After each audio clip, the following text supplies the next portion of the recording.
Hare Krishna, Hare Krishna, Krishna Krishna, Hare Hare, Hare Rama, Hare Rama, Rama Rama, Hare Hare.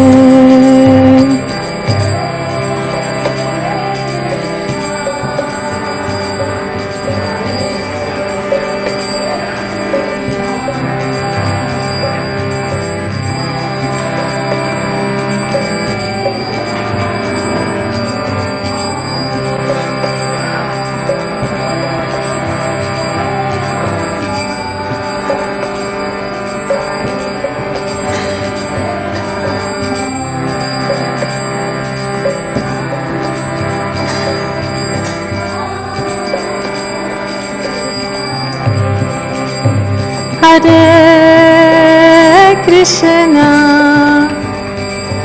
Hare Krishna, Krishna Krishna, Hare Hare, Hare Rama, Hare Rama, Rama Rama, Hare Hare.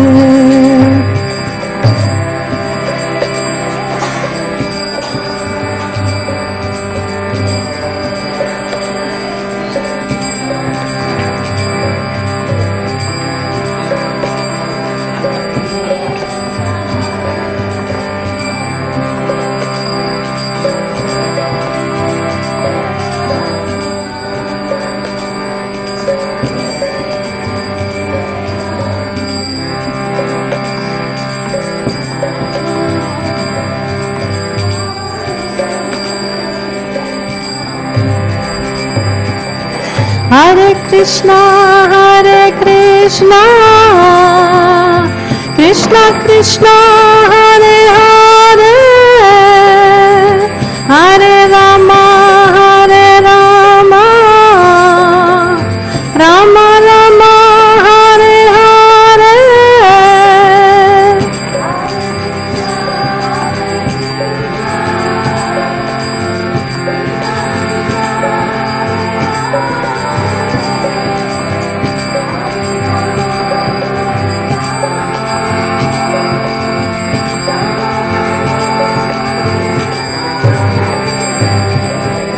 Hare Krishna,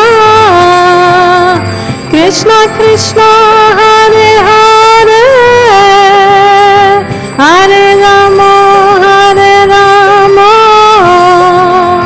Rama Rama, Hare Hare.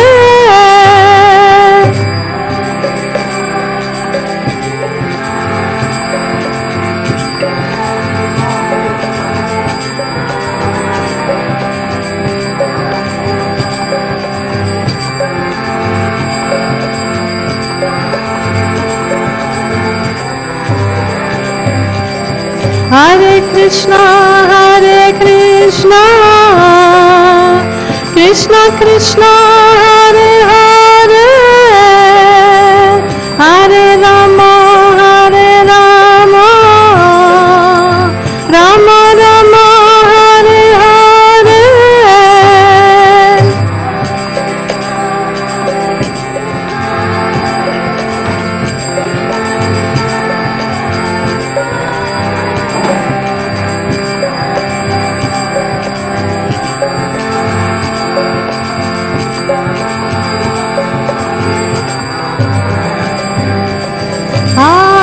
Krishna,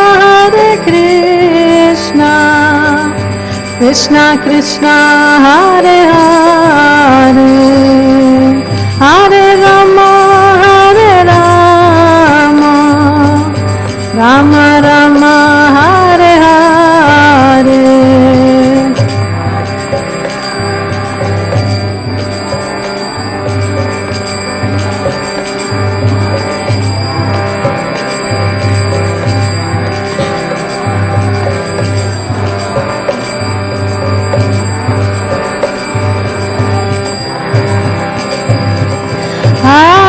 Krishna,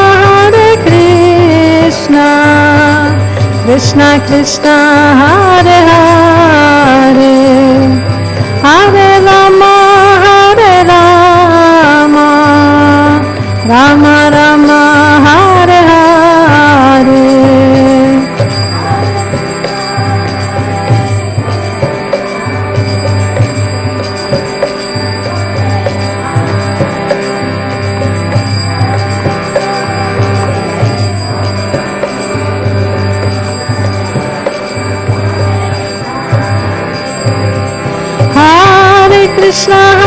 Krishna, Krishna Krishna, Hare Hare, Hare Rama, Rama Rama, Hare Hare.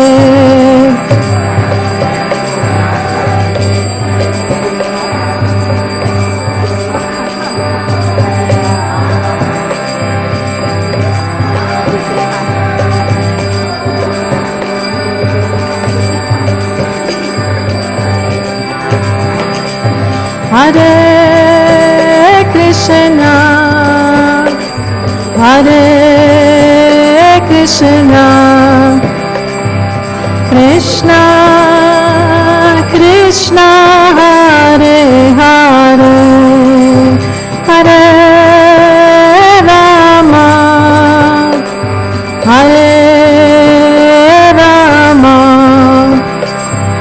Rama Rama, Hare Hare.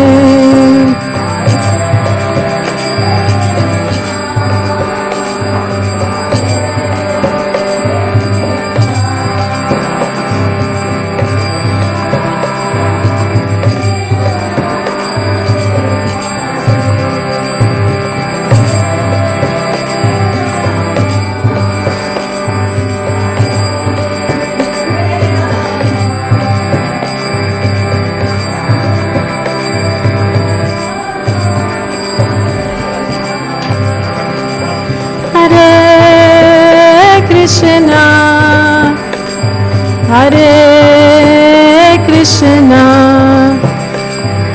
Krishna Krishna, Hare Hare, Hare Rama, Hare Rama, Rama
Krishna Krishna Hare Hare, Hare Rama Hare Rama, Rama Rama Hare Hare.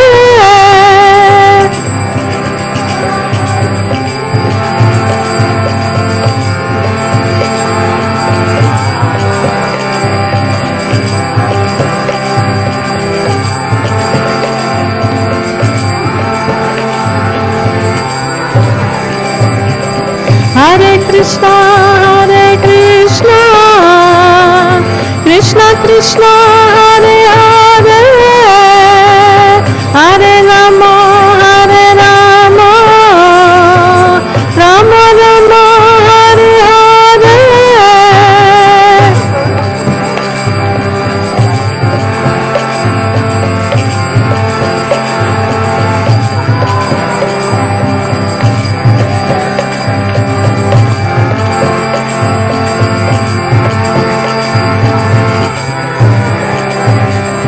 Hare Krishna,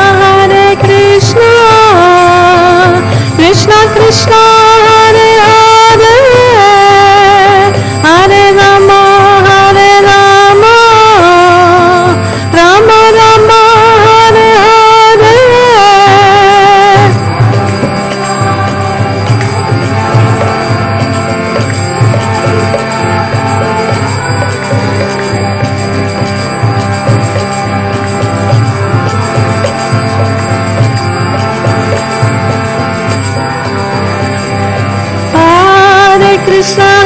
Krishna, Krishna Krishna Hare Hare, Hare Rama Hare Rama, Rama Rama Hare Hare.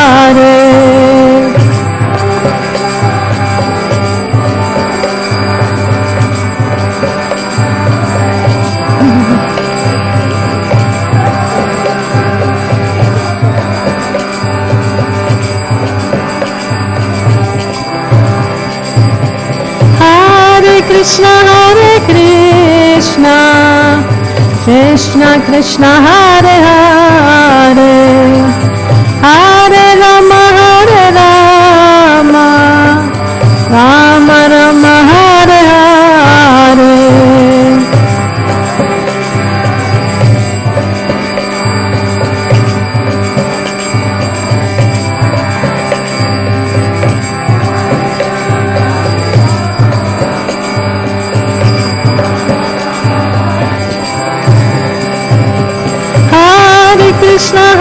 Krishna, Krishna Krishna Hare Hare, Hare Rama Hare Rama, Rama Rama Hare Hare.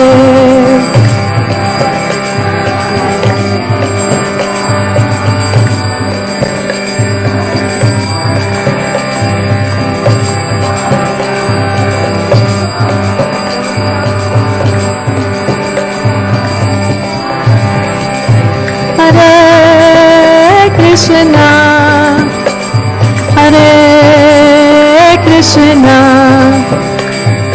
Krishna Krishna Hare Hare, Hare Rama, Hare Rama, Rama Rama Hare Hare.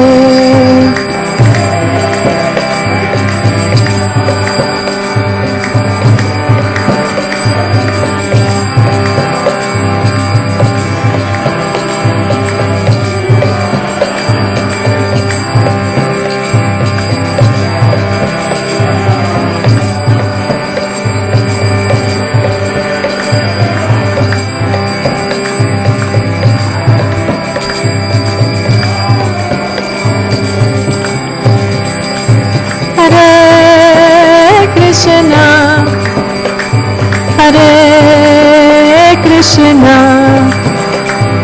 Krishna Krishna Hare Hare, Hare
Hare Krishna,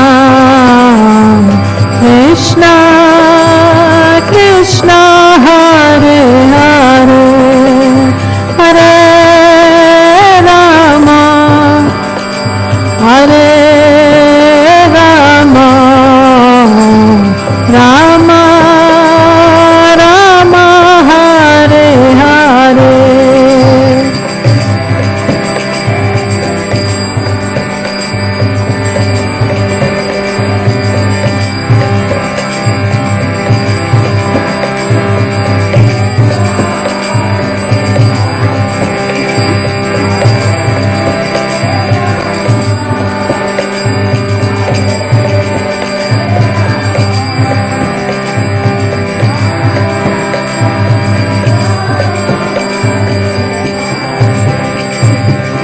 Hare Krishna,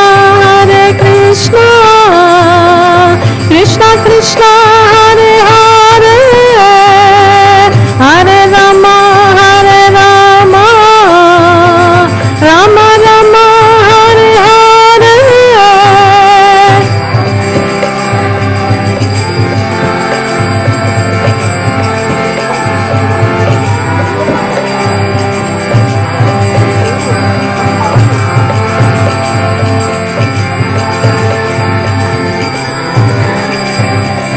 Hare Krishna,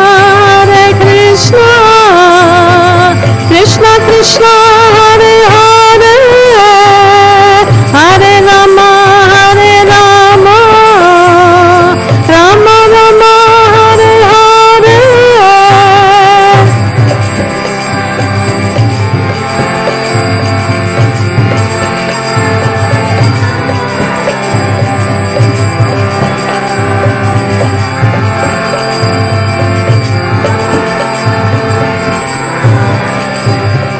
Hare Krishna,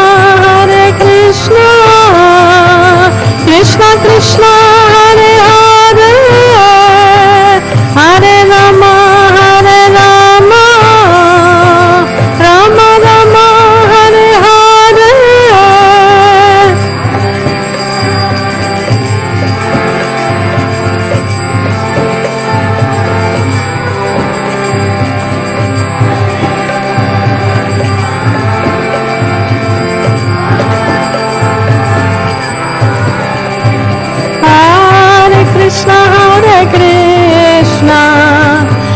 Krishna Krishna, Hare Hare, Hare Rama, Rama Rama, Hare Hare.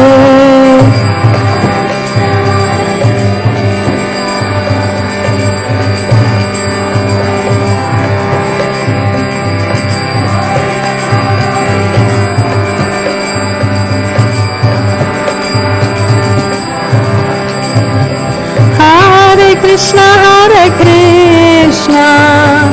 Krishna Krishna, Hare Hare, Hare Rama, Rama Rama, Hare Hare.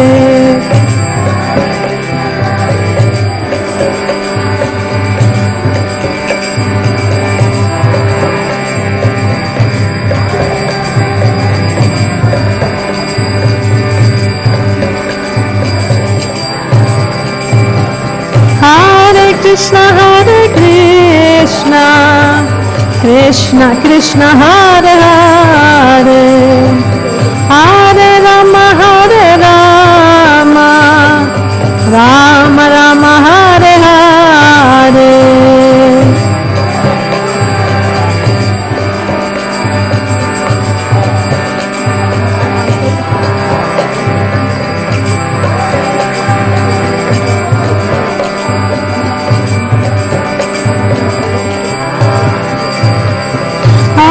Krishna Krishna Krishna, Hare Hare, Hare Rama, Rama Rama, Hare Hare.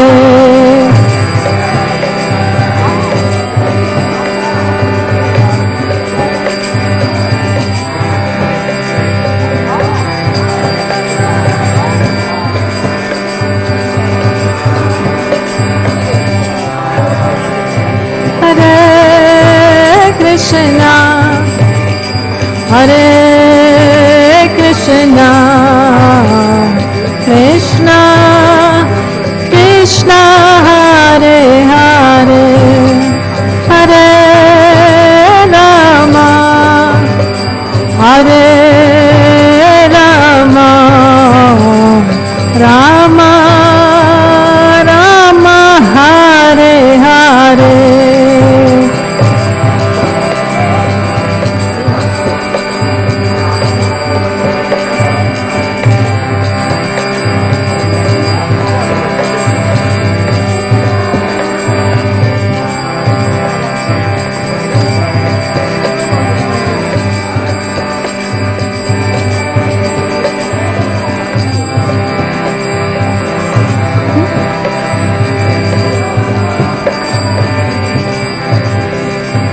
Hare Krishna, Hare Krishna, Krishna Krishna, Hare Hare, Hare Rama, Hare Rama, Rama Rama, Hare Hare.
Okay, Hare Krishna, everyone. Thank you so much for coming today for Gandharvika's memorial service.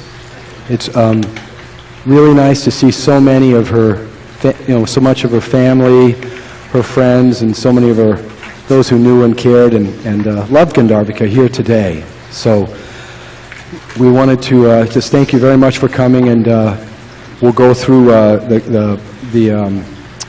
we're going to go through having some speaking about, memories about Gandharvika from her husband and also from her family, and then from those who knew her well. And then from there, anybody else who'd like to say a few words about Gandharvika. So, because we have so many here as part of Gandharvika's immediate and extended family, we'll need to make it to where we want to, each presentation or each remembrance about Gandharvika, that we try to keep it to about 3 or 4 minutes. There may be some exceptions, and then every so often I'm going to read an offering that came from some devotees who can't be here today. So just a welcome to all of you, and I want to also welcome Gandharvika's immediate family. We have her father, Bud. We have her mother, Lily, sisters Celeste and Stephanie, and brothers Chuck and Robbie. So thank you very much for coming. And there's so many of you that have come out here especially for today to be here. So thank you all very, very much.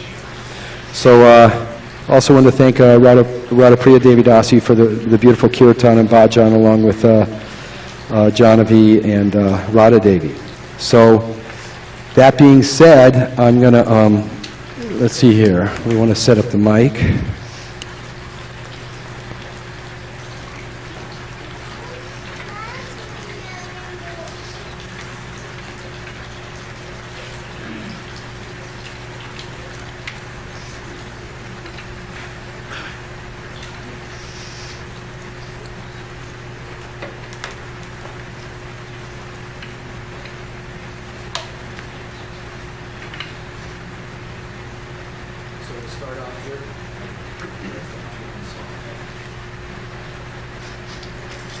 Hari Prabhu, would you like to sit up here and say a few words?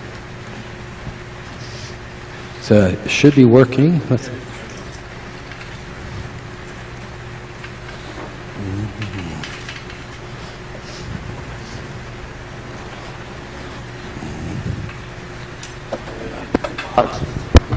There we go.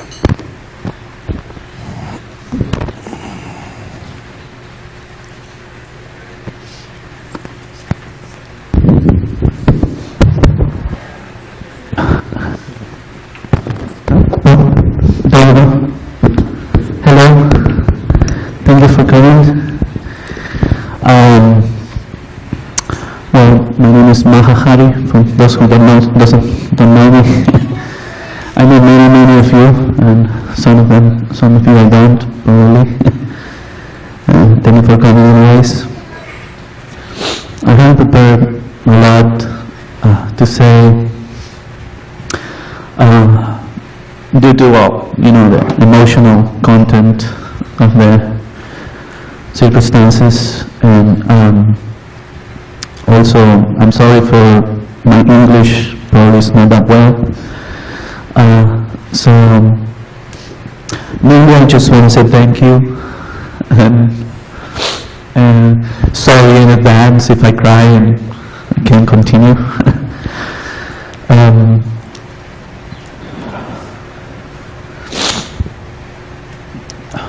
I know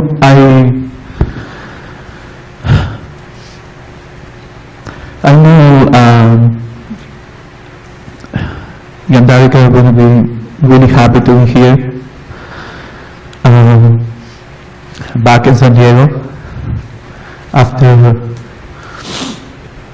over a decade of working outside the country and down in Argentina, helping with the project of life that we developed over the years.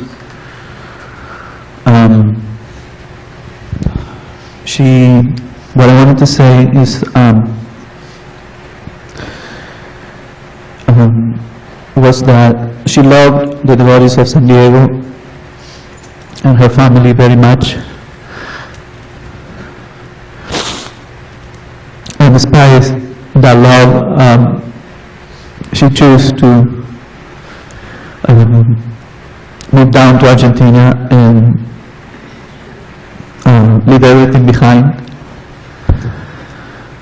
for her strong beliefs and her sense of commitment to the project that her Lord Gandharvika Maharaj was developing over the years. And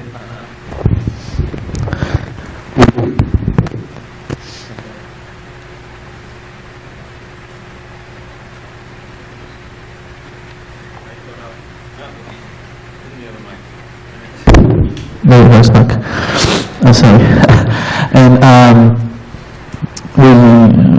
we were working since 2004 in that project here in the States, 2003, 2004, and then we ended up making it happen in 2006. We got married in 2005, and then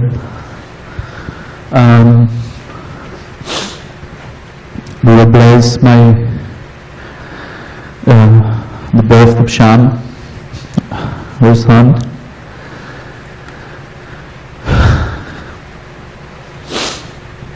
She had some tough times in the beginning in Argentina because the language barrier. She couldn't make many friends immediately, and very few only speak English. Hi, just come in, sit down. Welcome. And but everything everything was immediately fixed once Shan was born, because she immediately started making friendships with the moms from school and kindergarten and everything. So she was really happy in that sense, and she was right there, it's like ready to celebrate everybody's symbol's birthday, because she likes to throw parties all the time. So she would make like, hi, hi Kim, hi Levi. So she would make probably like 30 cakes a month for everybody, whoever was birthday in the temple, whoever was birthday in school,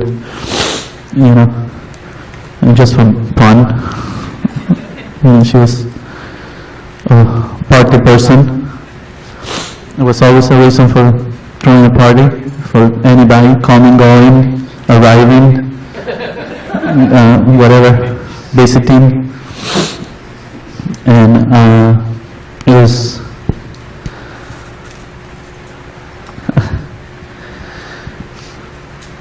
a lot of fun in a way.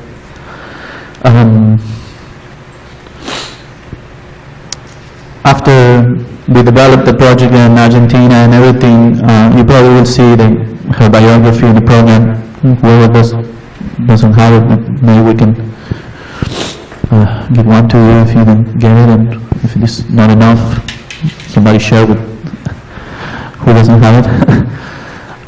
You will see that we did a lot of things together, and our next step was coming back here to SanDiego.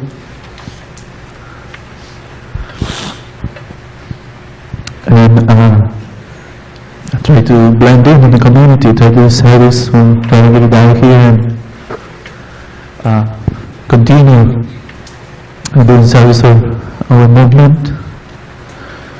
So unfortunately she got really, really sick.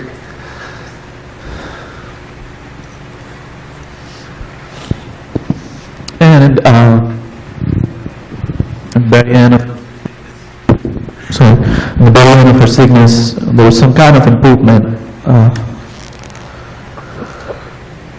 that led us to believe that we probably had a chance to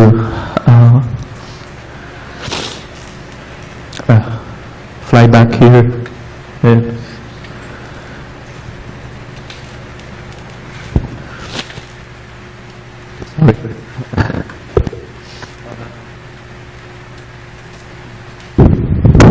This is the word when we take it out and coming back. So whoever comes to talk, remember. Sorry. God has our plan for her. Krishna has our plan for her. So he took it away really fast from us. And even though we're sad that we don't have her, her presence, she left a lot of friends behind and family. So I'm sorry. Difficult to breathe and talk and cry at the same time. It's like a coordinate thing at the same time. Sorry.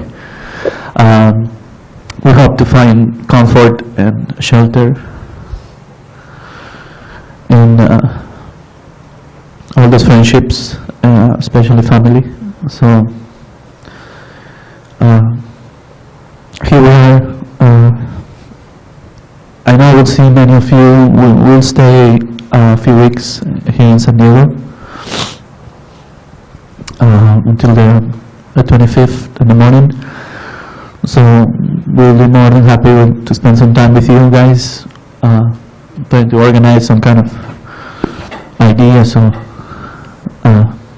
we can spend some time together and talk about Gandharvika. So thank you very much for coming, for spending some time with us, and coming today to honor her and her life. Thank you very much. Hare Krishna. Hare Krishna. Thank you, Maharvi. Okay, next, thank you, Maharvi. Hare Krishna. We'd like to, family members, her father, Bud, would you? Oh. Lily? Would you like to? Okay, Hare Krishna. Please.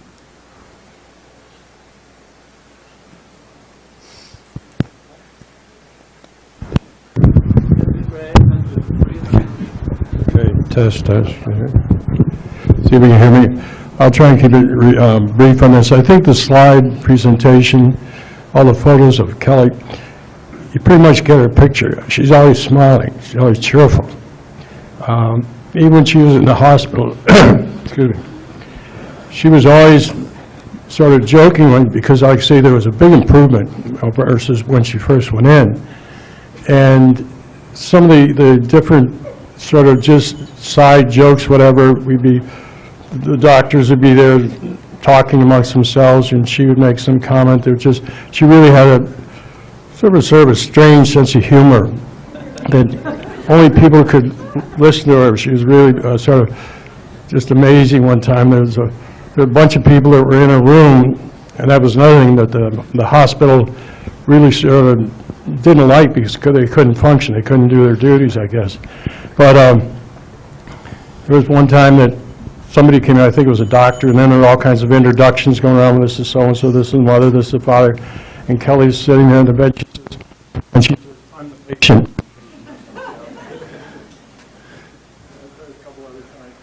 I think the presentation. Sorry. But anyway, that's it. She's just being really ambitious and traveling. I mean, I thought I traveled a lot in the world, but she traveled way, way more than I ever did. But just, I think the big thing is it's just a very, very positive young lady. And like, how about in the family? Anything? Stephanie? Good? You sure? Stephanie. I think if we set it up on here, maybe it won't move so much and it'll stay more stable. I know it's not quite as easy. Okay, thank you very much, Bud.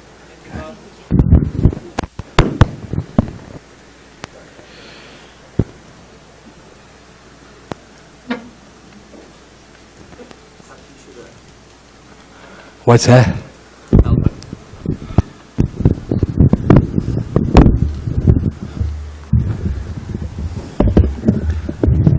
There you go. Thank you. Hare Krishna. I don't like the microphone.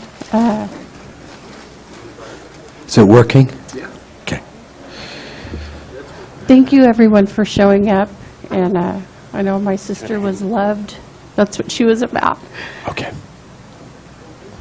is love and service. And it shows. You know, I came here yesterday, and I came to help set up, and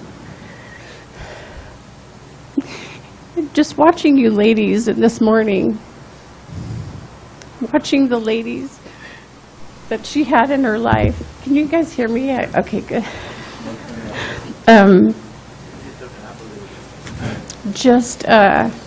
I just felt the love that she was able to have through her entire life, which is just amazing. And then all the people that, from our childhood, that are here. Some of them I stay in contact with, which is just, it's a gift. That's a gift to life. And there's a lot of people that I was able to stay in contact with via Kelly. Because Kelly was, with her living across in another country, she was very much a social media person, and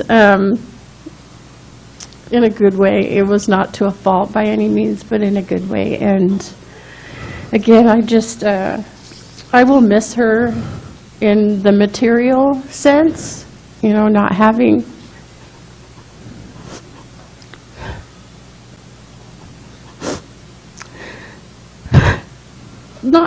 her to be able, we would,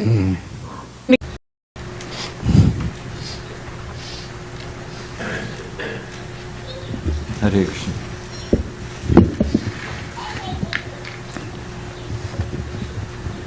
I was, because as we go through the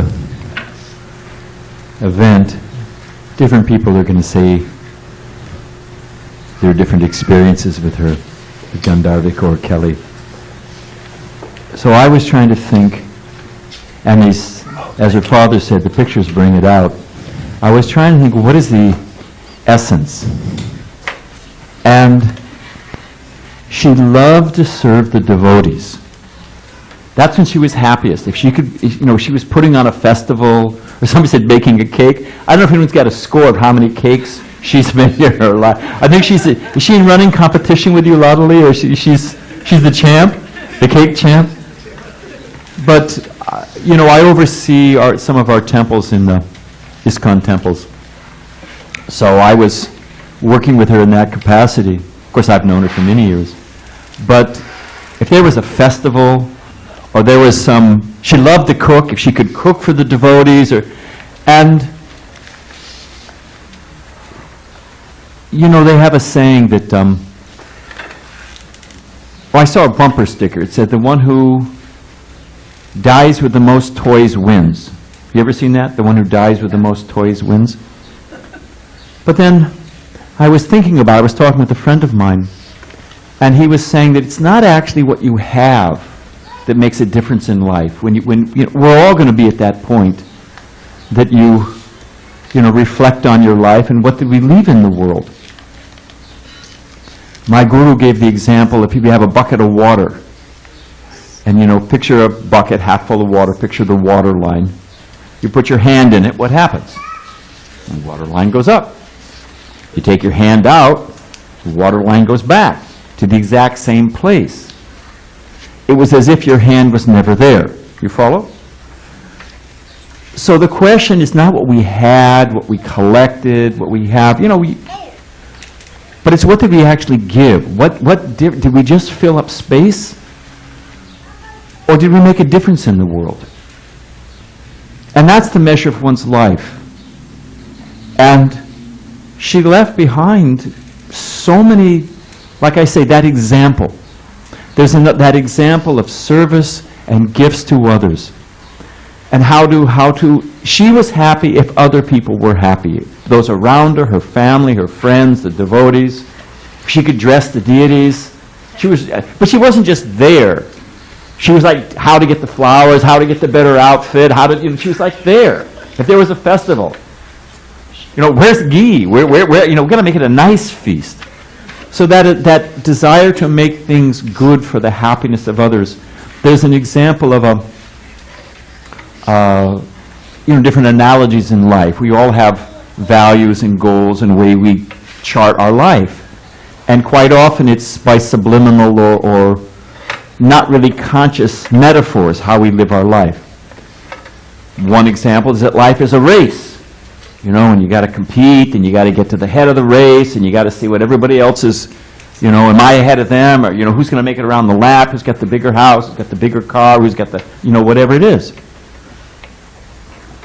They even say on Facebook there's something called FOMO, which is fear of missing out. That everybody's thinking everybody else is having a great time, and, I'm just sitting in my backyard playing with my kids, I should be in Aruba or something. So even normal events that would make you happy, by comparison, you're thinking, oh, if only I could be doing this. So people are not really happy wherever they are. But with Gandharvika or Kelly, it wasn't a race or like a ladder, how to get to the top. She wasn't living like that. So in our tradition, they use the example of a life that's like a tree. And a tree gives fruit, gives shade, it's giving. Even somebody's carving their name into the dog's offering respects in his own fashion. A tree is very tolerant. A tree just wants to give. And when I think of Kelly's life, it was like that. She was just wanted to give. She wanted to give to Krishna. She wanted to give to the devotees. She wanted to see other people happy. And that really is an example for all of us. So as someone was saying, you know, I think the sister was saying, to keep her in our heart and to keep that example. And for myself, I'm thinking of that example of just to be happy, making other people happy, and to give. That is a glorious life that one remembers. That's a life worth living. That's a life that has impact, that has meaning. It's not the things, it's not what you get, but what you give. That's what makes a difference. And she's an example of that, a great example. One last thing. We have our spiritual source books, our scripture, our shastra, and the cornerstone of that is Bhagavad Gita. And so we can get some solace. We know that we're not the body, we're the soul within. And the soul goes on. But, I guess I'll say it like this. Just like this, we know that the moon is shining somewhere. When it's nighttime here, the sun will be shining. You know, when it's 6 o'clock in the morning here, then it's, I don't know, whatever time it's in Hawaii, it may be dark, or you go to China or India, whatever. But we know that the sun is always shining.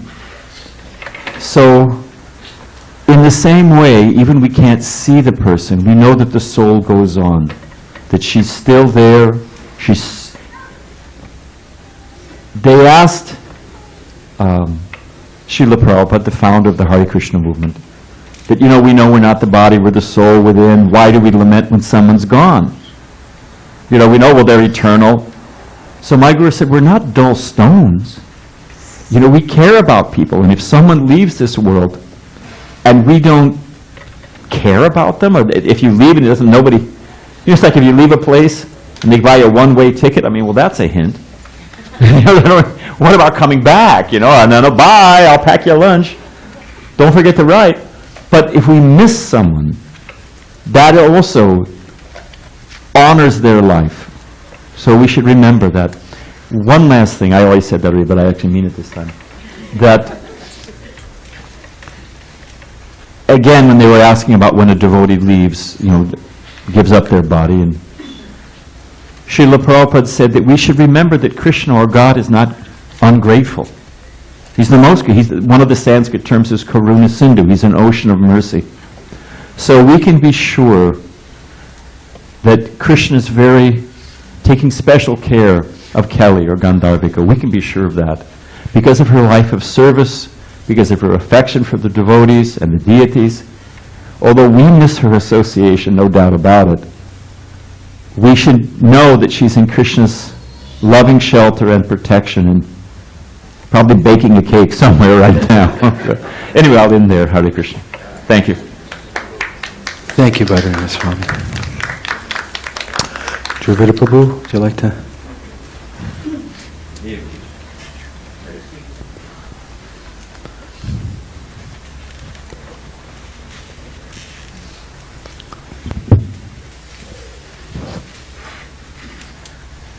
Hare Krishna, everybody. So, I have always led a rather cloistered life in society.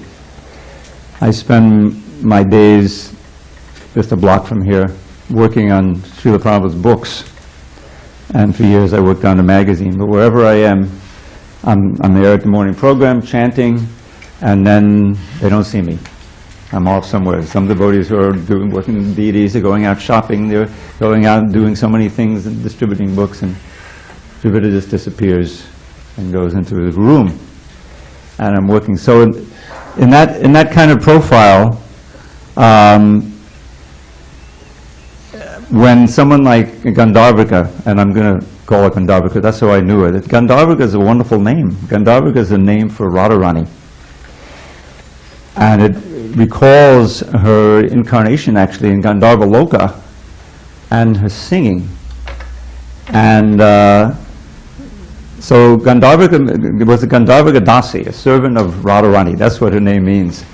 And this picture of these deities if I'm not mistaken, she worked with Nitya Tripta, and when this appears in a book of deities. Yes, she dressed the deities for a book of deity pictures called the Darshan. And I remember when I saw that, because I also was taking my pictures with my little Kodak and everything and collecting them as I go. And I was just so stunned, and I could see the care and the love that went into this, both in the dressing and the mood and the angle, and all of this is immortalized, really. And this is part of her service. And this kind of care and attention and love is what she brought to everything. So my interaction with Gandharvika, of course, I remember when I came in here in SanDiego to 1989, I came from Miami.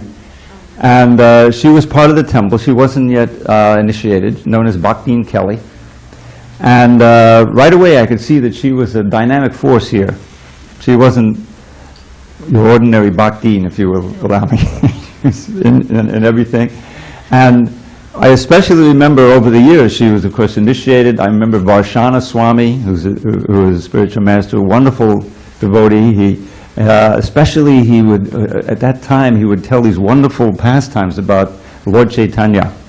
And I was very happy to hear that she would take an initiation from him. And then, over the years, she had so much going on in the temple, and of course I do remember her cooking. I mean, we've opened up a little restaurant here, and she was deeply involved, and there was always another birthday party coming around, and I remember my own 50th birthday party, which was in 1997. I don't think she was the president yet, maybe vice president, but she was very involved.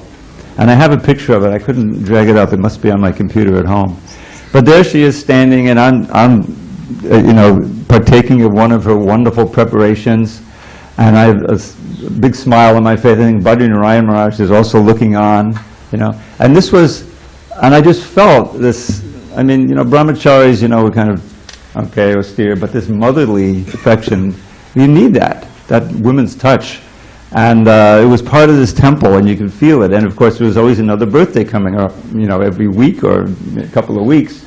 I remember Brajabadu had one or two of these birthdays, and everybody turned out, and Gandharvika was making wonderful cakes and pies and all these wonderful sweets. So this is what I remember most about her, is her care, and also behind that was this tremendous competence. And when I read about how she developed that temple down in Argentina, she was always extremely dedicated to Gunagar Maharaj, and I wasn't surprised at all that she went down there with him or shortly afterward. And then, my goodness, getting the temple, raising the funds, the deity worship, of course, the restaurant, the cooking classes. This was a sign of her great dedication and devotion, and it really just impressed me. I said, wow, I didn't really understand all the wonderful aspects of her personality when she was here. So I was very happy to hear the plans to come back here to SanDiego, and I said, oh, this is going to be a great addition to the temple. We'll have her around more. Maybe we'll do the restaurant and so forth.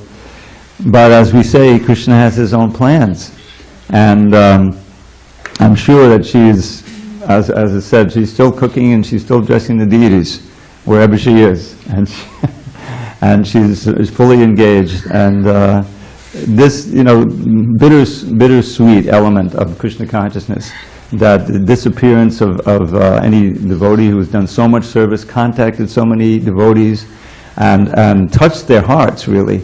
This shows the reality or the substance of Krishna consciousness. Recently I was reading a very important book we have called Chaitanya Bhagavat, which is one of the biographies of Lord Chaitanya. And so much is there about this mood of separation, the separation from Krishna. And this also pertains to separation from devotees. It's bittersweet because we know, now we won't have the association anymore. This is the bitter part. But the sweet part is we understand fully they're eternal, and they're continuing their service, and they're intimately related with Krishna and all the devotees still through their remembrance and so forth. So it's so wonderful to see so many of her friends come out here, and I'm sure she has many thousands or more all over the world. So I will always think of Gandharvika and remember her through many services and the things she did for this temple and the people she touched in this temple. Hare Krishna. Hare Krishna. Thank you, Dravida Prabhu. So now we'd like to welcome Sindamani. You wanted to do a slideshow? Okay. Do you have everything set up that you need? Okay, perfect. Thank you.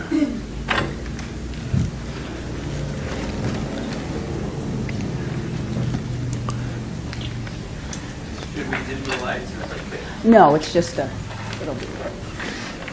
Hare Krishna. So I'm really happy to be here, not on this exact occasion, but I'm very honored to be here with all of you. I joined the temple here in '74 under Gunagrai Maharaj, and on 3rd and Thorn, then we came to this property a little bit later, and I did a lot of different services here, like Gandharvika, dressing the deities, cooking, but mostly what I always ended up doing was managing the ladies' ashram. So, and ladies' ashram back then meant one thing, Sankirtan ashram. If you could walk, if you could talk, you'd be a Sankirtan devotee. So we had an ashram right down the street. Actually, everyone lived on right down the street, or maybe across the street, but no one ever ventured any further out in those days. So that's when Kelly came. She came at, I think, end of '85 or end of '86. So she joined the ashram. First the Bhaktin ashram that was right across from the Sankirtan ashram, then very soon we brought her over. So what I wanted to talk to a little bit was about her early days in Krishna consciousness and her coming. Many devotees know her later, and of course the amazing service she did the last 30 years since she left here. Here is just one picture of the both of us. We did a lot of book distribution and collecting. I believe that is downtown, especially around payday for the service boys. We would go down and collect and distribute books. Gandharvika gave her youth to Krishna, as many of the devotees did. She was so talented, like Dravida Prabhu was saying. She could do, she could manage, she could cook, she could organize, she could dress the deities. She was artistic, she was funny, she was creative, and she gave all that to Krishna and used it in his service. And, it's, wonderful to have her association, all that time. You want to just take it to the next? Yeah, this is just another one, just another picture of us out. I think this was near SeaWorld. I think I went to SeaWorld for 10 years, never thought about going inside. But always on the outside. So this was a little austere, as all the Sankirtan devotees know, to go out and meet the public, invite them to the temple, and, so she was very surrendered to do this. We had a preaching center in Phoenix for at least 10 years. I think we first started it in '76, and we had it till '86, '87. And so we used to go out, and Gandharvika would come out. Sometimes she would just drive out for the weekend. You know how long that drive is? I just did it last week. It's grueling, especially when it's hot. So she would come out, and the other girls too. And we would have a wonderful program. We would have, feasts. We would have Harinam. We would have everything, morning program. And so, here we are in Phoenix having a program and inviting the local people that we'd meet during the week, to come. So, like the other devotees were saying, her life was a life of giving, a life of selfless service. Most people are concerned with their own situation, their own welfare, their own living situation, but, she came. Some people come to Krishna consciousness and they start out a little slow, peter off, and you never see them again. Gandharvika started strong, and she stayed strong, and she kept going and going and going. And she is still going in the spiritual world. She's just not here with us right now. This was in Thailand. We went to India together. She just went to India again this year, but this is, I think, her first trip to India. And on the way, we went to Thailand. And, very bold. Here we are in the middle of a shopping district. And, we took a drum and kartals, and we went up and down, the whole bazaar there chanting. She was really fearless, and she was so fun to be with. It was never a dull day with Gandharvika. She'd always have so many funny stories to tell, and she was just fun to be with. She was very uplifting. She was a very happy person, and that comes from within. Let me just see here.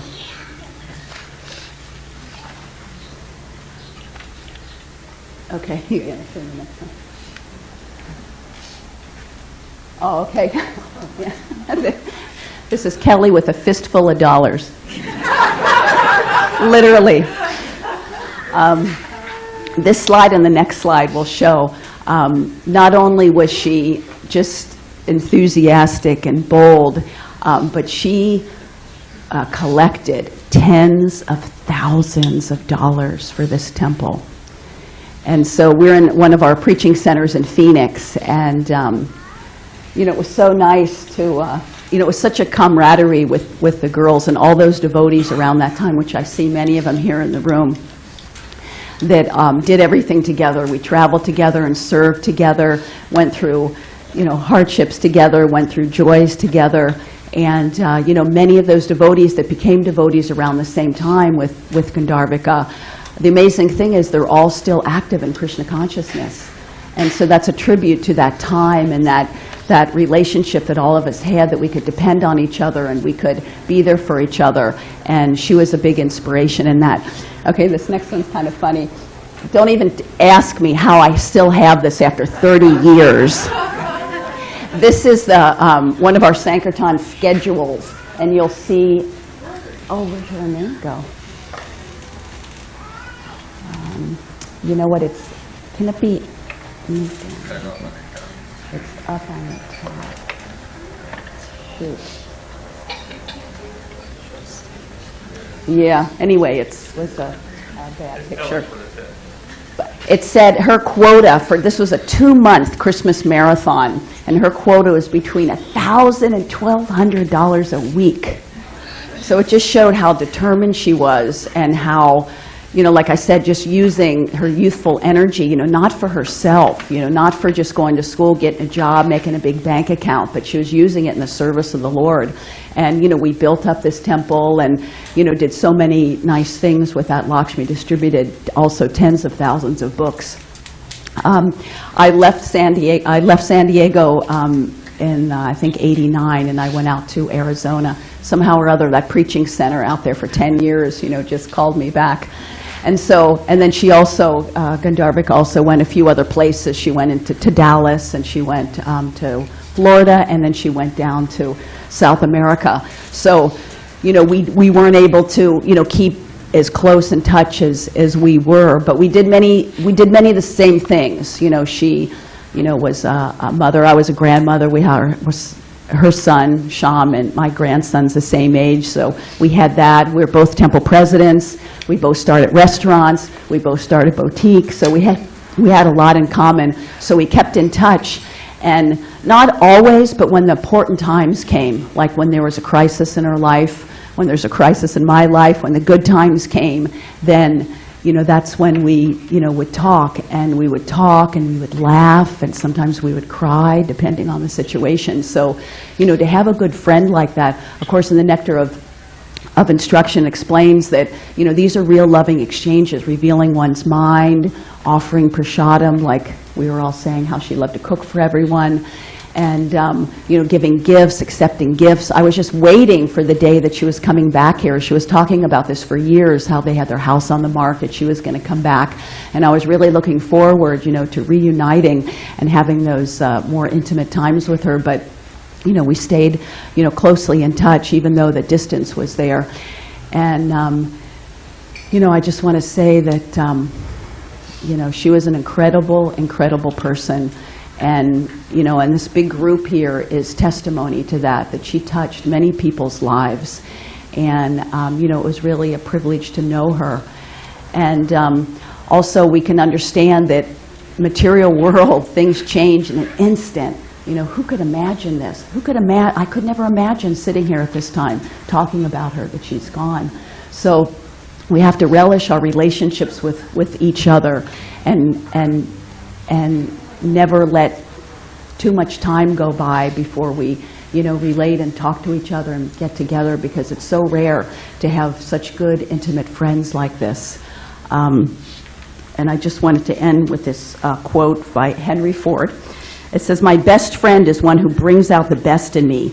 So Gandharvika was that type of friend. She was that type of friend to me, and I'm sure she was that type of friend for everyone. So again, I'm so happy to be able to come. I just actually came last week here with my grandkids, but you know, I wanted to come back, you know, to be part of this and be part of everyone's love for her. So thank you all very much. Thank you, Sandamini. Okay. I know there's so many individuals who want to speak their memories of Gandharvika and to share their times with her. I'd like to, and I've got a few names here, and then after that we'll open it up to the floor here. But Kanka Mataji? Yeah.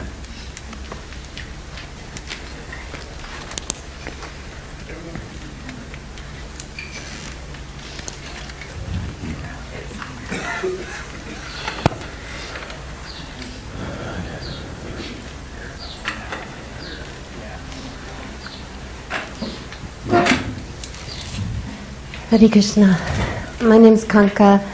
I first met Kelly Gandharvika in let's see, when I first came here. I think it was 98. And just like everybody says, she was so friendly and loving and joyous, and had her feet on the ground all the time, was funny, and just a dynamite person, always giving. And I remember one time I said, Gandharvika, because she was the president of the temple at that time, do you want me to come and do service, or do you want me to give money? And because I was a nurse, and I was working up in the by Encinitas as a nurse, and she said, give money. So I always loved that answer. It was really funny. And then whenever I would come to like the Sunday feast or any kind of festivals, she would always go, Kanka, you got to get up here and make this announcement. She goes, I hate public speaking. I hate it. And I would laugh. I would just say, oh my gosh. Because she, you know, knowing Gandharvika, she was just so brilliant and so amazing. And I just want to say thank you to her mother and her father. I think you did a great job raising her. Yeah. And I'm so grateful for Sudamini being here and sharing the life that they had at the Brahmatrini ashram. It's pretty amazing. Because when all those girls are together, they are really like sisters, true sisters, for years and years. And I want to thank her husband and her son. Thank you so much. And I feel really honored to be here. I'm living up in Northern California right now, but I knew I had to come. I was fortunate enough to be in India with her, not this last year, but the year before. And after she passed, I was thinking, wow, Krishna, thank you. I got to spend those days with Gandharvika. And she is really an amazing soul. Thank you. Hare Krishna. Hare Krishna. Thank you, Kanka. Okay. Johnny Vaikuntas, Janavi, can you come up? Oh, there you are. I'm sorry.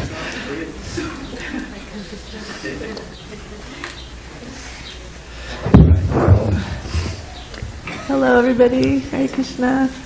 I met Gandharvika, or actually Bhakti and Kelly. We joined around the same time. I moved in, and then she came. Matthew. She came about a year afterwards, and so we had some interesting pastimes together. We used to drive up. We had a green van, and doing Sankirtan, we drove up to Monterey, and we lived in this van. And we would stay in little like parks, and we would go out and distribute books, like on the Monterey Wharf, and we had some interesting pastimes. And then one time, like Sandamani was saying, they went to India for the first time. And I didn't go, but when she came back, we went to one of her favorite little beaches up here in La Jolla. And we went and just swam and sunbathed, and she kept a little journal. And she read me the whole journal. Like she is such a thoughtful, beautiful person. Everything had so much meaning to her. So she wrote, everything that she did and her realizations, and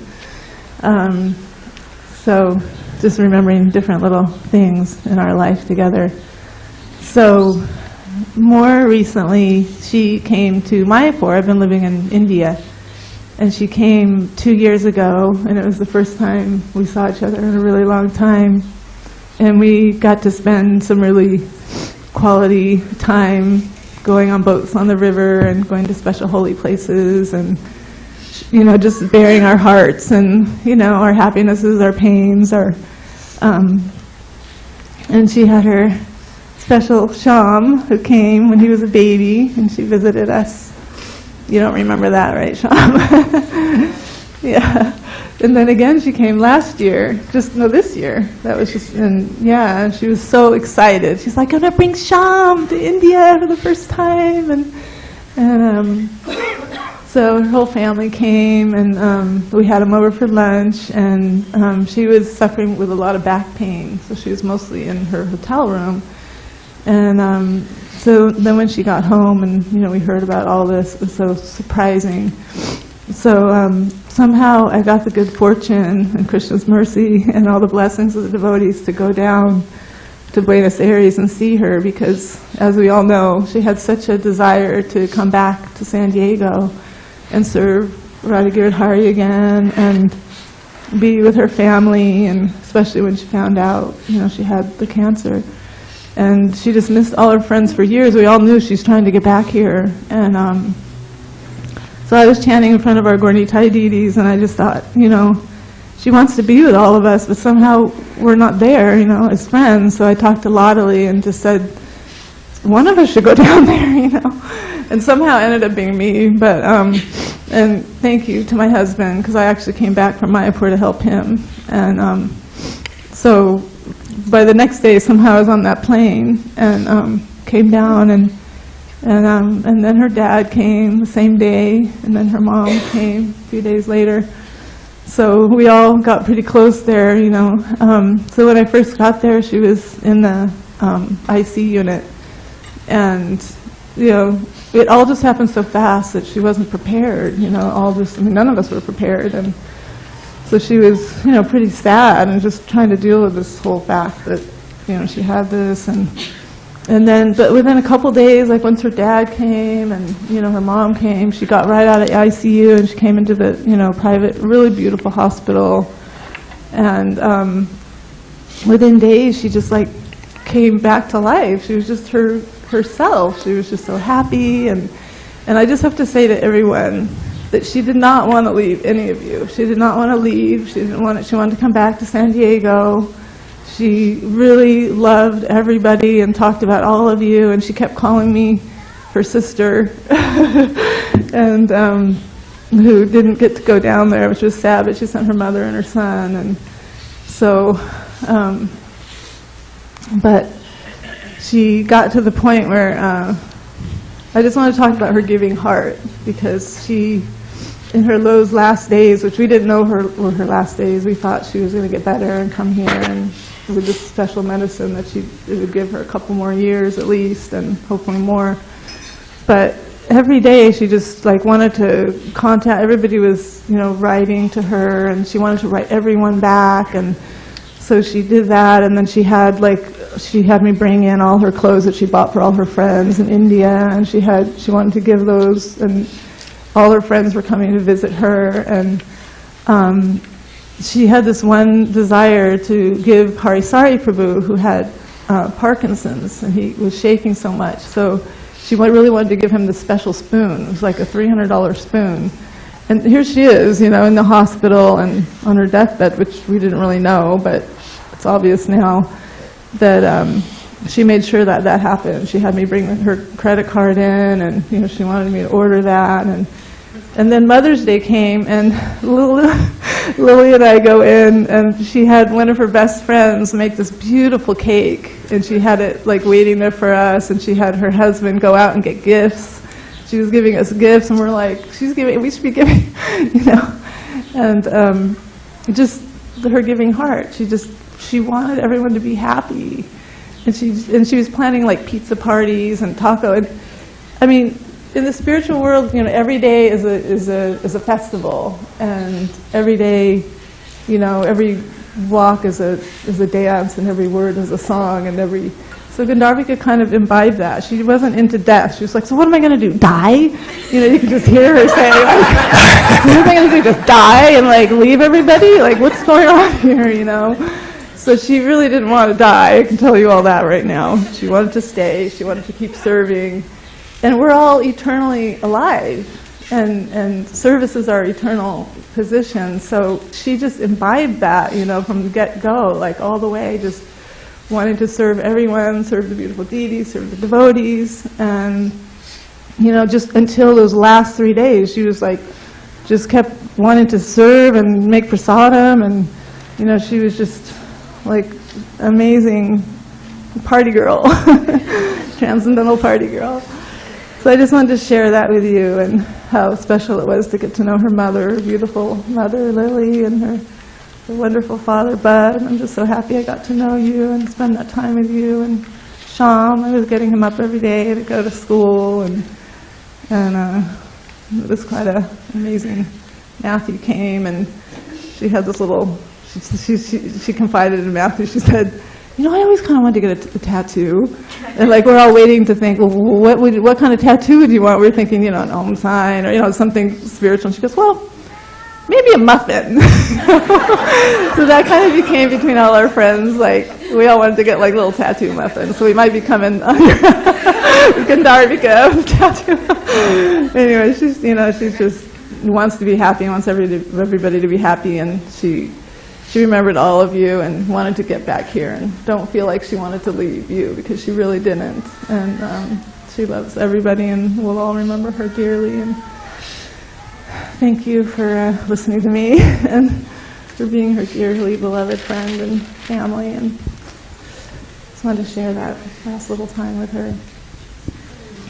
Hare Krishna. Thank you, Jahnavi. Hare Krishna. Jahnavi, do you also? Thank you.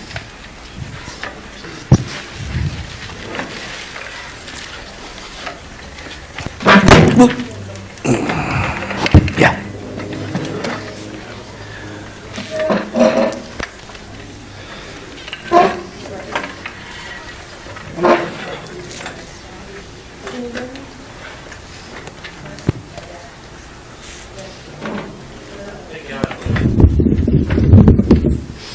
There we go. Okay, thank you.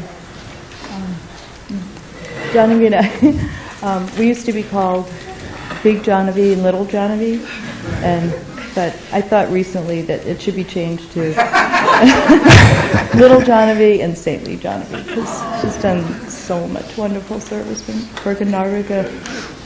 Anyway, I was a little surprised to hear that Gandharvika was a little afraid of public speaking, because she was so talkative and so friendly and outgoing. So, I'm petrified of public speaking. So I thought I would read some things. And when Gandharvika was in the hospital, some of us were posting things to her on WhatsApp. And so I thought I'd read just a couple things that I had written, and Jahnavi had written something too. So I wrote, to my lovable, Krishna-conscious, down-to-earth, hilariously funny, generous, kind distributor and appreciator of prasadam, I miss you and I love you so much. You've always been a part of our family, and even at a distance, you always will be. I was thinking the other day about the first time I saw you at the temple. I think it was one of your first days there, You were sitting in the temple room facing the side door toward the backyard taking lunch prasadam. So she was right where Kanka was, only facing outside. You were wearing a pink sari, probably one of your first. I was sitting there too with Chintamani on my lap. The sun was shining on you through the doorway, and I remember thinking that you looked like an angel. And then I thought, all the brahmacharis are really going to like her. So, well, it turns out that everybody loves you, Gandharvika. Gandharvika was very, this was, actually Janavi wrote this, and it has to do with Matthew. Gandharvika was very humorous, Janavi said. Her nephew is a tattoo artist, and she was saying she was thinking to get a tattoo. I'm sorry to repeat this, but it was just such a cute story. She was thinking to get a tattoo, but then everybody might think, who's this chick? And we asked her, what kind of tattoo would you like? And she said, oh, probably a cupcake. It was a cupcake. It was hilarious. We were talking about the Maha Mantra and devotional ones, and she just said, a cupcake. So yesterday, Subhadra and I were on a cupcake baking marathon to honor our sweet cupcake Gandharvika. We had a few mishaps. Took a little longer than we expected, but it looked like we were in an episode of I Love Lucy. And we just were thinking that Gandharvika would definitely have gotten a kick out of it. She would have been laughing at us. Anyway, there were just a few little tidbits of Gandharvika trivia that I'd like to share. Just little things that popped up in my mind that she told me over the years. And anyway, she really loved her family so much. And she told me that her mom, Lily, was always decorating and celebrating all the holidays, that you were really into it. And so clearly we can see how she got inspiration from you. Yeah, you taught her well. Right? Yeah, definitely. And she told me that her dad, she used to think that you might be a secret agent. Because you always had this locked briefcase in your trunk. So I hope I didn't blow your cover.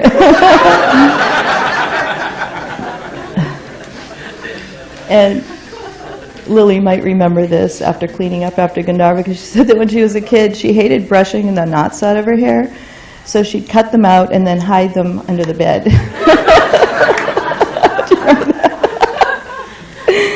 In high school, she took a test that determined the student's strongest propensity for careers, and hers came out to be a nun or a CEO. So she definitely chose to dedicate her life to God, and in doing so, her amazing CEO skills were put to use for Srila Prabhupada's movement. But I was thinking for her to be a nun, that would be pretty funny, because it could not be in one of those convents where they have the vow of silence. She loved to talk. She loved to talk. It was so fun to talk with her. She was so funny, and she was a good storyteller. So Gandharvika was and always will be very dear to all of us. I'm more grateful than I know how to say for her friendship. I'll love her forever. And Subhadra said something so beautifully. Quote, she said, Sham and Mahahari are worthy of our love on their own merit. She said, but we're going to take all our love for Gandharvika and we're going to pour it into them. Thank you. Janavi, thank you. Okay, Ladali.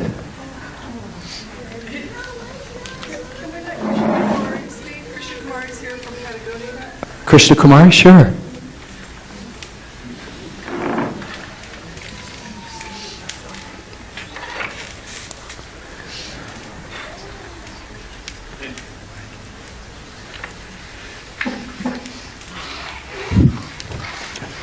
Hare Krishna. I met Gandharvika quite a long time ago. I've been coming in and out of SanDiego various times, and it was never any difficulty to make a friendship with Gandharvika because she always gave her heart to everyone. Sorry about that. Trying to get this thing organized. There we go. So she also made a friendship with my husband, Ram Das, although he was Pujari in Los Angeles and she was mostly here. They connected in very special ways. And after Ram Das was determined that he was terminal, and we decided to go to Vrindavan so he could leave his body there. And she made a special effort to write to him before we left. So I didn't see her again for many years because I stayed in Vrindavan after Ram Das passed away. And she came to Vrindavan and came over to the memorial garden for Ram Das where I was staying. And she looked around, and I could see that something was troubling her in her heart. And she told me that she was coming to Vrindavan, which so many people did, to seek inspiration.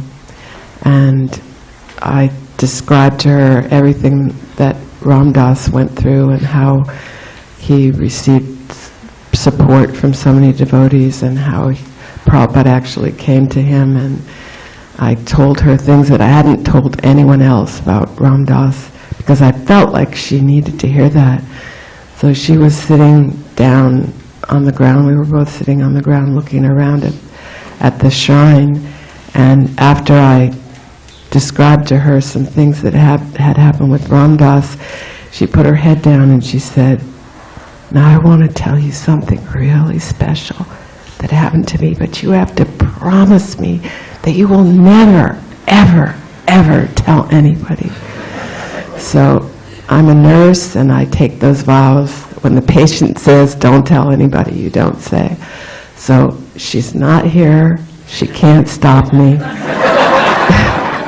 And I feel like everybody should understand this. So she told me that she came to India to seek the help from Srila Prabhupada. She didn't know what to do with her life, and she was trying to go in a new direction. But she was uncertain about how it would turn out. So when she first went to Bombay, and while she was in Bombay, they asked her, "Would you like to come to Prabhupada's quarters?" And somehow or other she got separated from the other people she was with. And when she entered Srila Prabhupada's quarters, she bowed down to him, threw all her heart out at him. She said she just let it stream onto the floor. That's how she described it to me.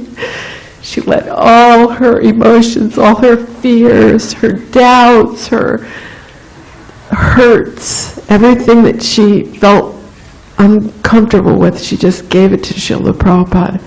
And she told me when she rose up and she looked at Prabhupada behind his desk, it was Prabhupada. It was no longer a Murti.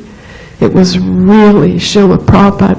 And he was looking at her and he smiled at her. And he said, "Everything will be all right."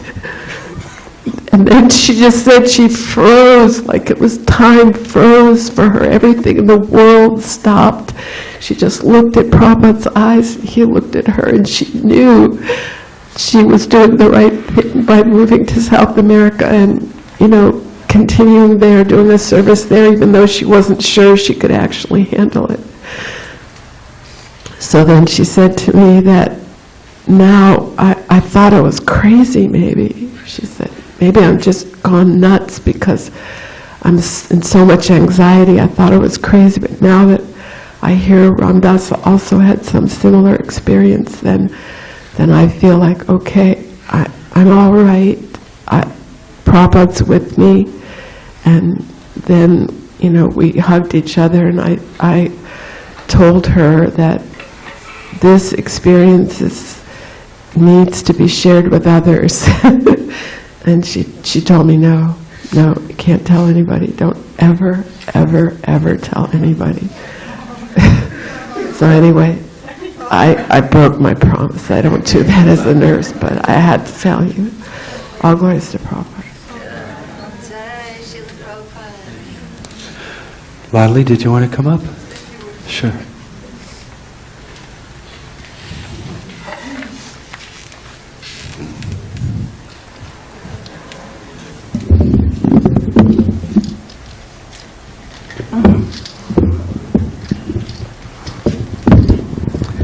Hare Krishna Shalom, Hare Krishna Mahari. Gandharvika and I came to the Hare Krishna movement at the same time, the same year, just a few months apart from each other. And I'll start that we came together at the same time. And from her qualities and her character, we definitely grew up on different sides of 805. She came here just ready to serve. She was bright, smiley, full of life, and I barely crawled through the front door alive. And I think for many years she just really had to tolerate me until there was a little purification could take place. And I'll just jump forward a little bit here. I'll jump forward and then back and it'll make sense. When she was temple president and we were all serving here together, she was coming out of the temple after a hard day of service, and my husband and I had been doing different services, and we were walking down the sidewalk together, and I said, oh my God, there's Gandharvika, we got to go the other way, because we dashed into the alley, and I said, if we don't dash now, she's going to ask us to do something. and a couple days later, I said, Gandharvika, I have to tell you this, I'm really sorry, I did this, we saw you, and we ran the other way. And she goes, Lottely, I have a story to tell you. She said, you're the first person that ever served me the Sunday feast. And you were coming down, we had some plastic sheets that we sat out in the patio. And she was there with all her college friends. And she told all her friends, she said, Lottely, the same thing happened to me when I saw you.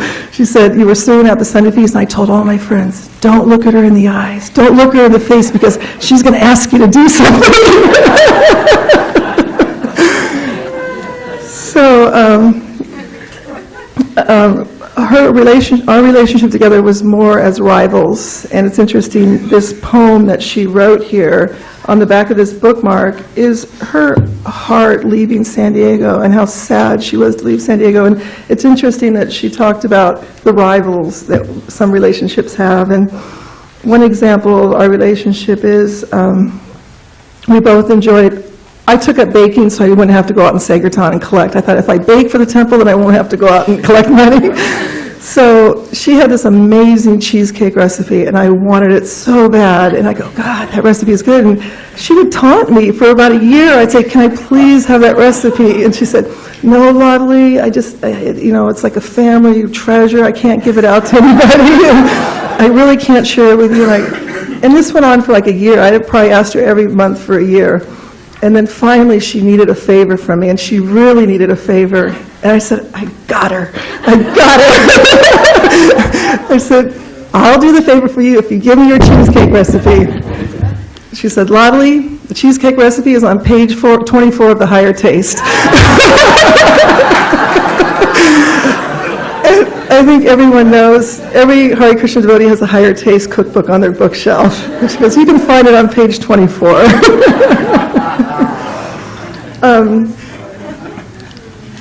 Another time after the Prabhupada Centennial, she was doing different services and I was doing some programs, and she just came out of nowhere. We were doing a big concert at SanDiego State for the Centennial, and she just appeared and she said, what do you need, Lottely? I can bring the catering equipment, I can bring this, and just magically everything, things I wasn't even thinking about appeared there. And she did everything she could to help make that concert a success. I never asked her to help me with anything. And at the end of the concert, we just laid back. We were so exhausted. We just laid back and go, wasn't that great? Because we worked really hard to make it happen, and it was all because of her. She was there to really support the program and wanted to make the program a success. And another thing is, the first time I ever went to her house, and I saw her bookcase, and I saw she had every single one of Prabhupada's small books. Now they're treasures, but she had every single small book, and they were just lined up in her bookcase perfectly clean and neat and just like little soldiers. And she really took care of Prabhupada's books, and she read them every night. And she told me with great pride, Lottely, I've read all those books. I've read them all. So that was one more story. And after the Centennial, she's the first one that taught me how to use a computer. This is back in the mid-90s, and she had knew all these tricks, how to like bypass this and get here and do things quickly. So I went to her motorhome over here at Vacation Village, and when I walked in, I couldn't believe it. It was like a transcendental outlet store, like a warehouse. Like she had all these things that needed to be mailed out, and she had stacks of envelopes, stacks of beads, stacks of books. And I go, what is all this? It looks like a transcendental outlet store. And she goes, I have to mail that all out by tomorrow. It's for Krishna Fest, and all these people we preach to, we need to get all this out to them. I said, I couldn't believe what she was doing, and behind the scenes, how much service she was doing. And one other point I'd like to make, I don't know if anybody ever remembers Gandharvika chanting the Srimad Bhagavatam verses. She sounded like a meadowlark. She sounded like a crystal clear, and she said the verses perfectly, and her voice was like not of this world. And I don't know if anybody remembers hearing her chant verses, but I always relished hearing, because we sat in Bhagavatam class every day for 4 years, and I just loved hearing. I was always shy to chant the verse, but she chanted it so perfectly and so lovingly. And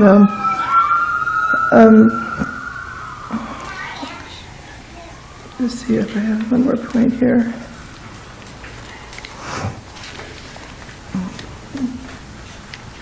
I guess that's all. And Sham, I just want to tell you that Srila Prabhupada has given so many devotees so many gifts, and I can't imagine what you're going through losing your mother, but Prabhupada has given you a wonderful gift, and there's thousands of mothers that will help care for you and love you and support you throughout your whole life.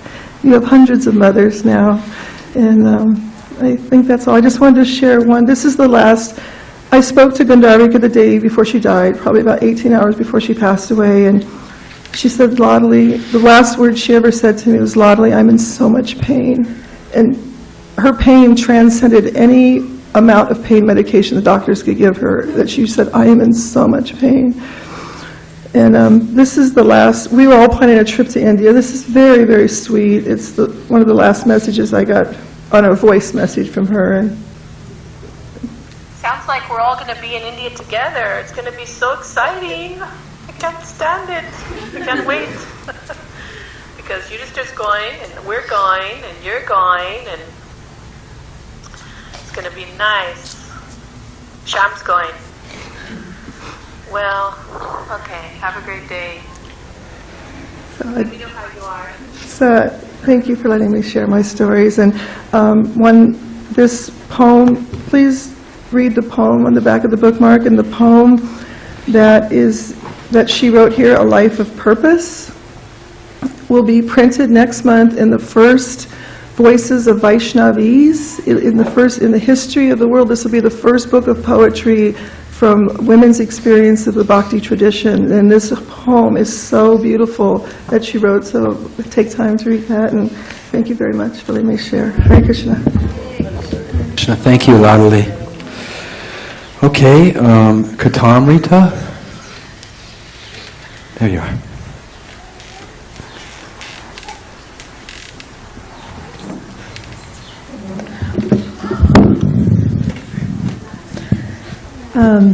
I met Gandharvika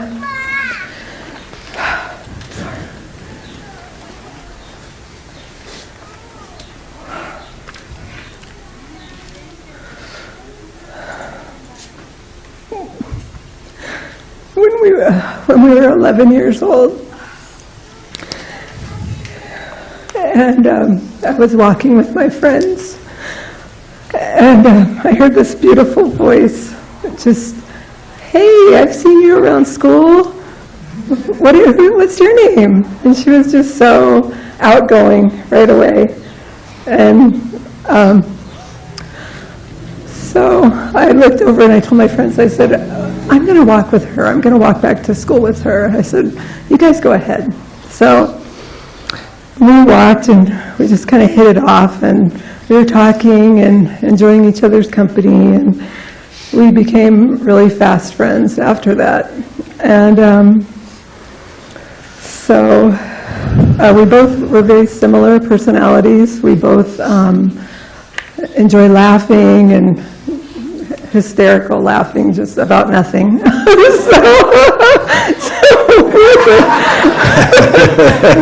we would just, go in a room and just start laughing, and Lily would be, girls, And she would want to join us. You would always want to join us laughing. I remember that. You would just, hey, what are you guys laughing about? And Kelly would, Mom, I'm with my friends, okay?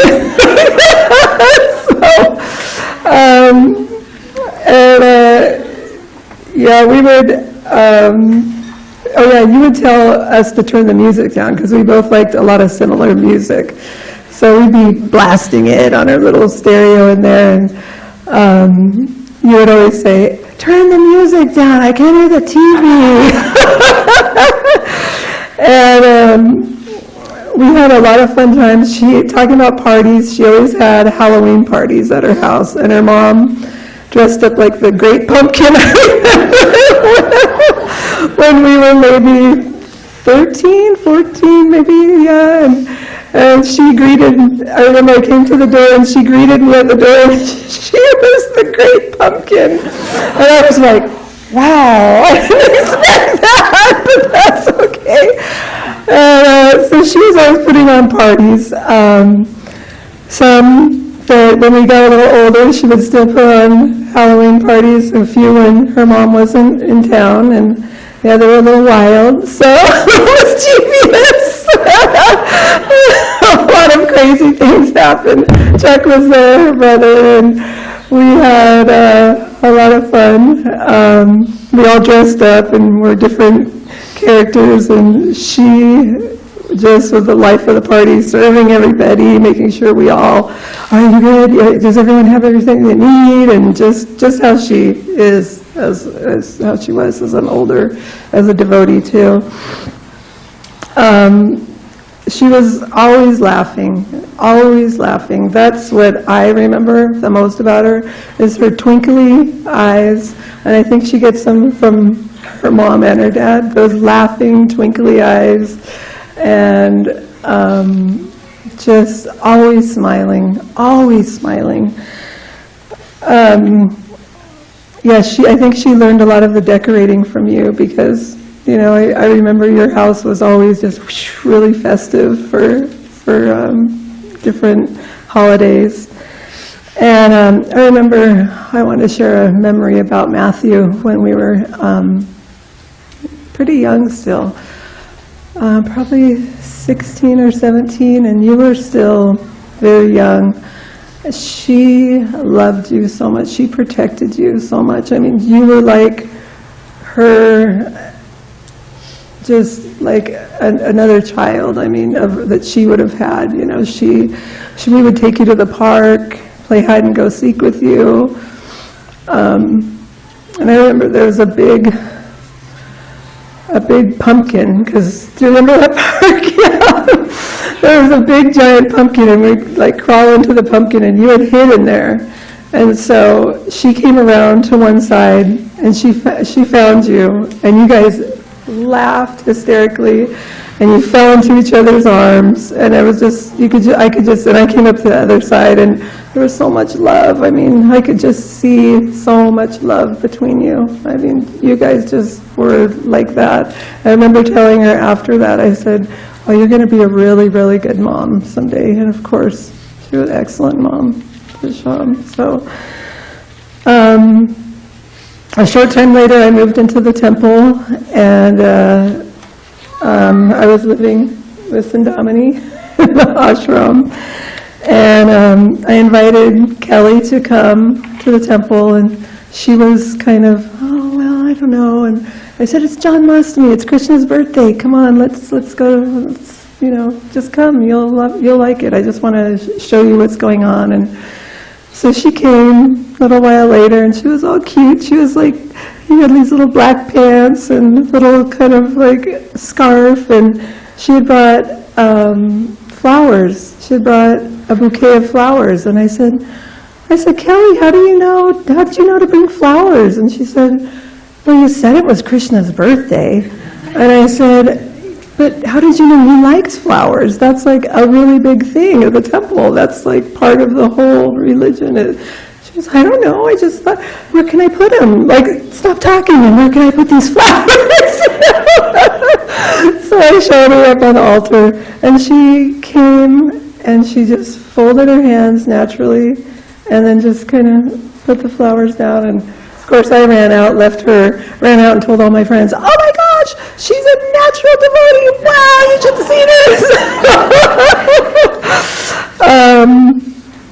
And then I moved to Colorado, to Denver Temple, so I had been there for a couple years, and I was wanting to get married, and the temple president at the time was, "Oh no, we still need you on Sankirtan, we need you, we need you to go out and, what SanDiego was sharing, and,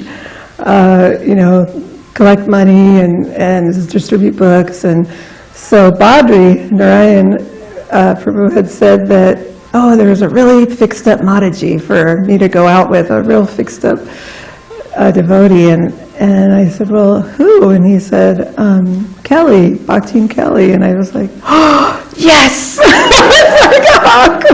So they sent us out thinking we were going to travel in the van for, maybe 3 or 4 months. We lasted 6 weeks, and we were just both...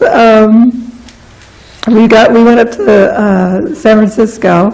It was one of our first stops, and we were passing by Ghirardelli chocolate factory, and she said, "Katamrita, let's go and get some chocolate." And I said, "Oh, I haven't had chocolate in 3 years. I'm not going to eat chocolate.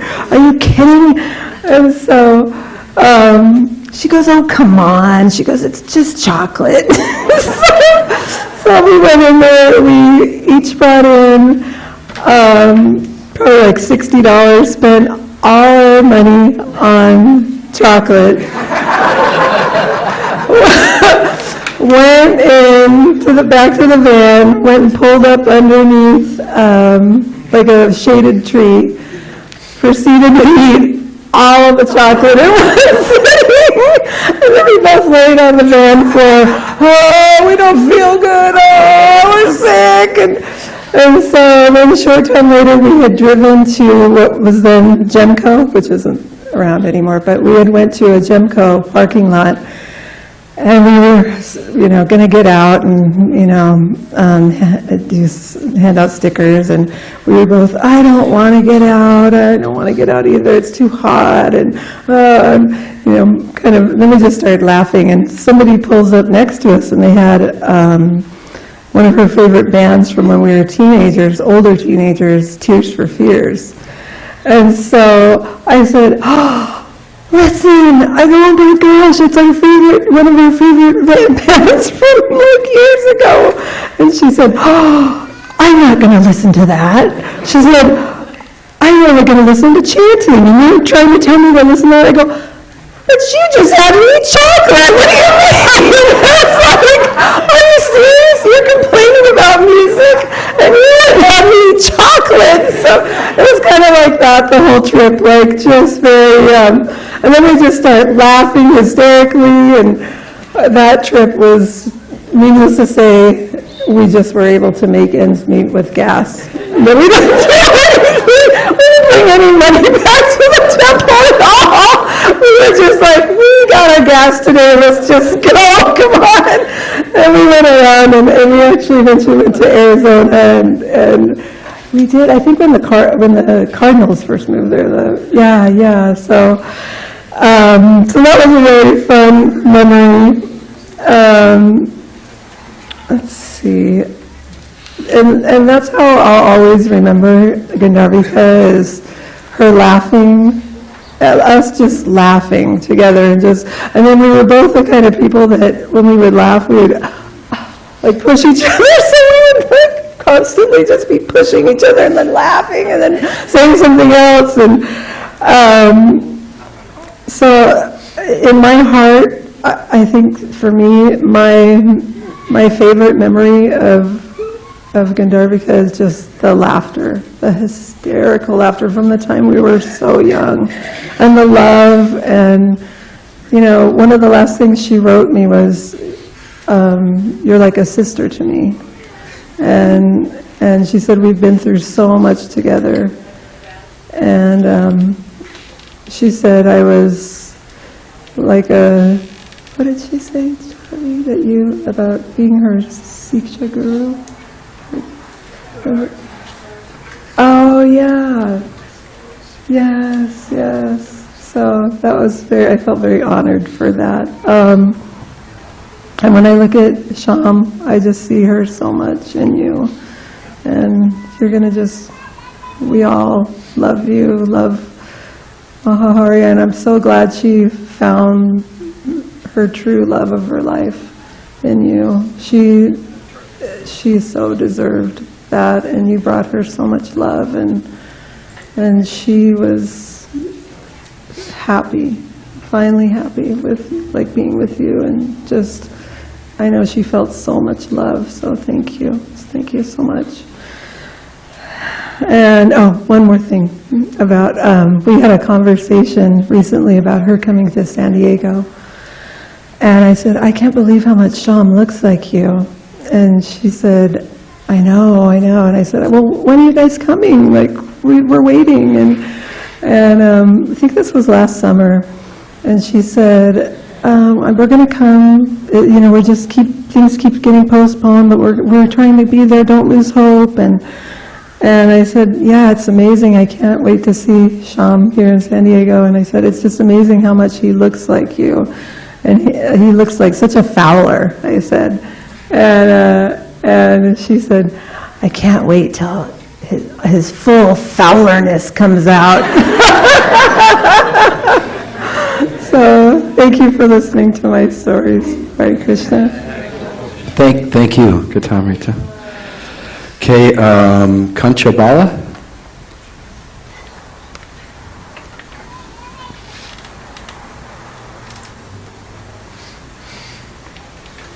It's up, either way.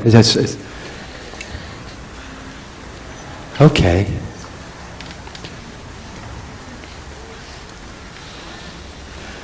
Madhus is Kanchabala's husband, so Madhus is going to say a few words on behalf of both of them.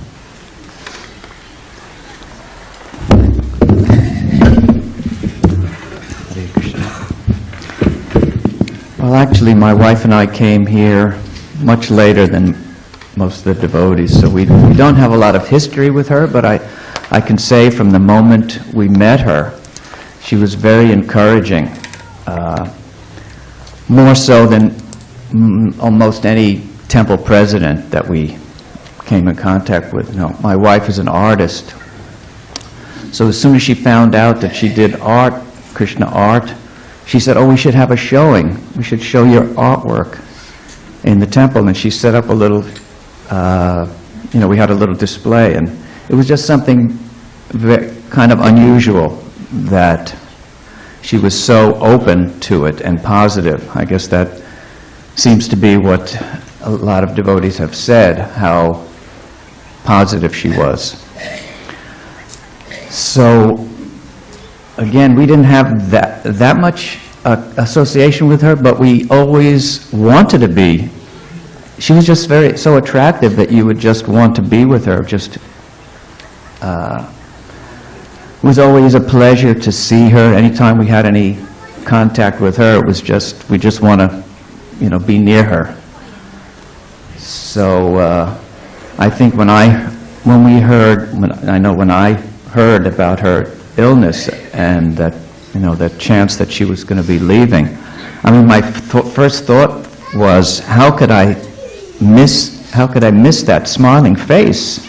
I mean, that's all I knew of her, that smiling face. It was just such an attractive smile. So, that's all. Thank you, Madhus. Sampada?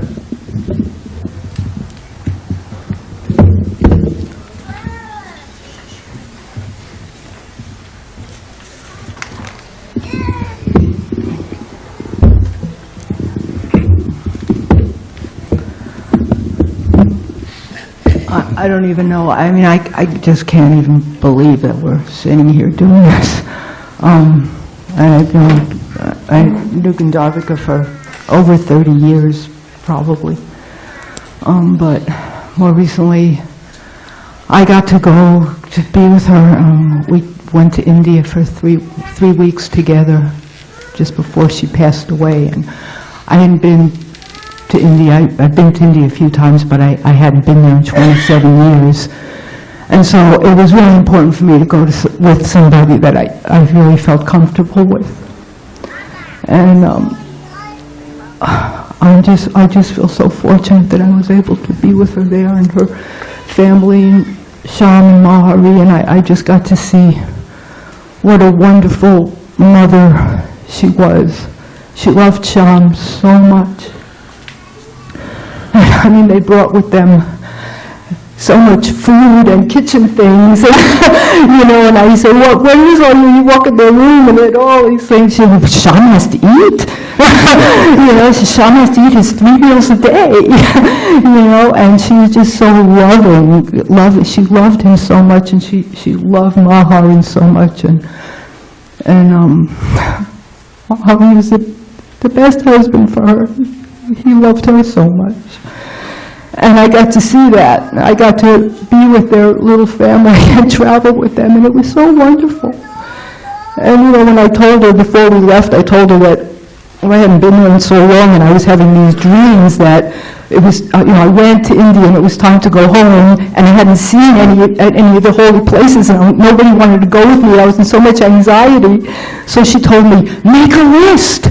Make a list and make sure that we see everything, every place that you want to see. And it was just so wonderful, just every day being with her and getting to hug her every day, and just, so I now, like, all my memories are of her and the Holy Dham, and I see her face, and I hear her voice, and I see her smile, and and I think about her so much.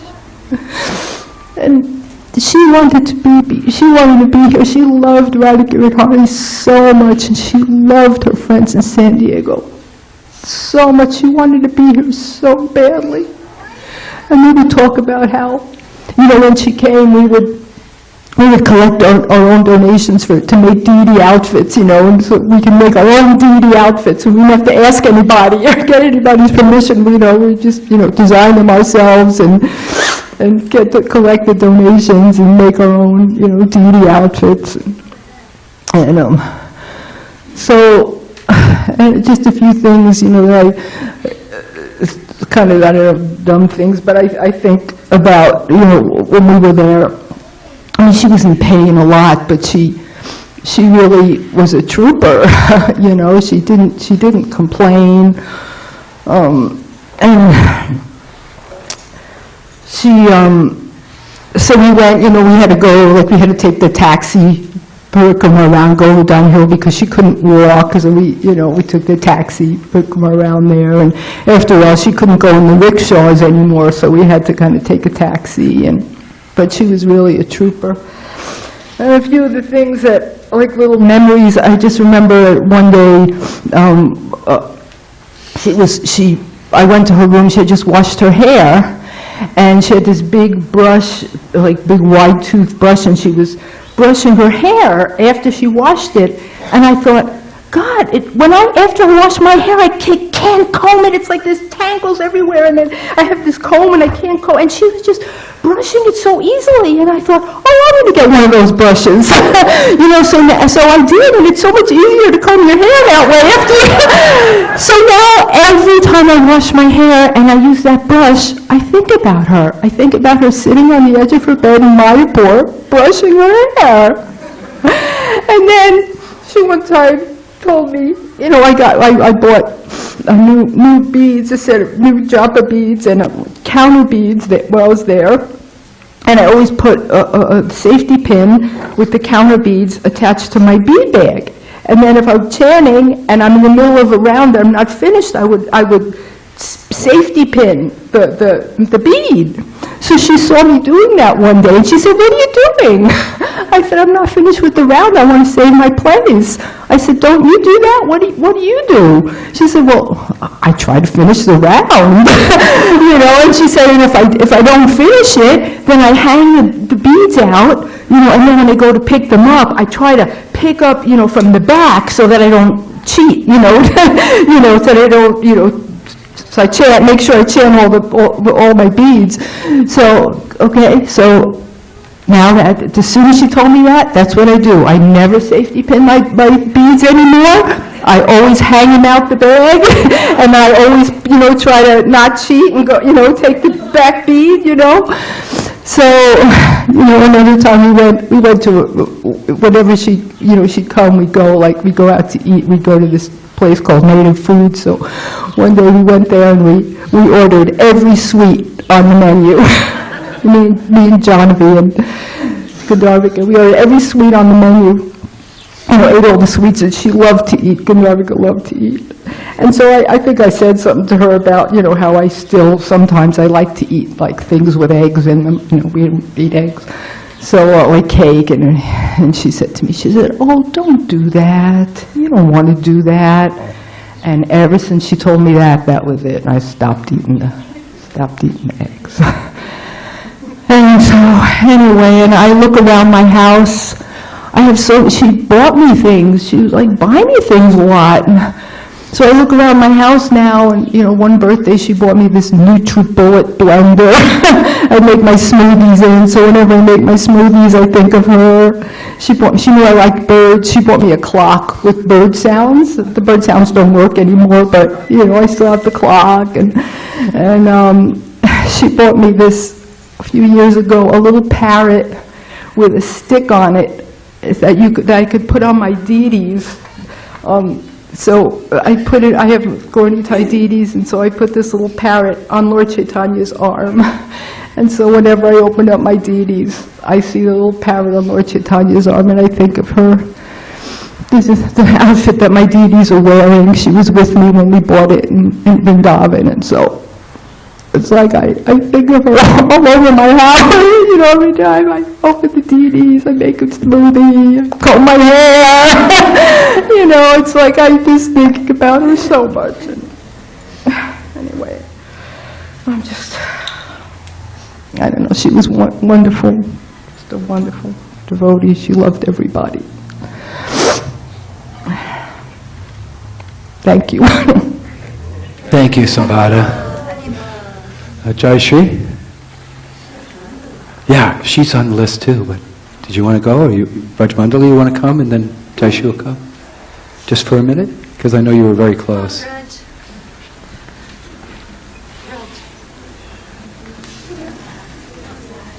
Okay, no problem, for sure. Thank you so much for being here. Jai Shri? Okay. If you could.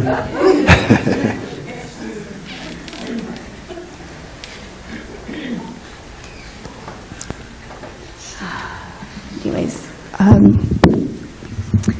the one thing I can say about Gandharvika is that she made everybody feel like they were her best friend. Everyone felt special to her, each an individual person. You thought you were everything to her, And Katamriti was saying, though, when you laugh, she did,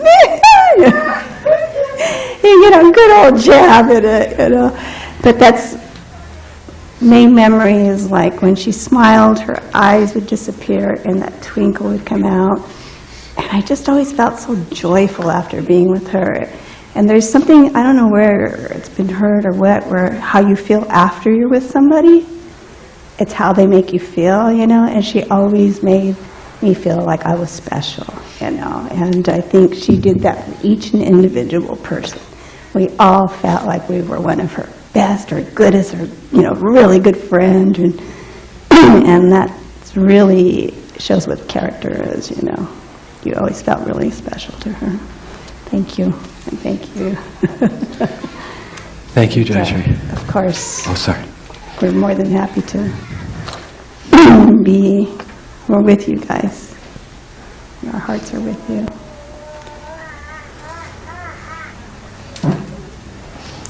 Thank you, Jai Shri.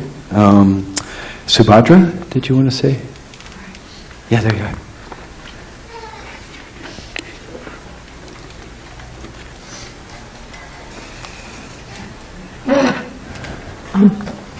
Yeah, on that theme with, that Jayashri was talking about, when Kelly first came to the temple, I was living next door to the women's ashram, and I had my first two children were just toddlers and a baby, and I wasn't very strict. Like, the women in the ashram were really strict, and everyone in the neighborhood was real strict.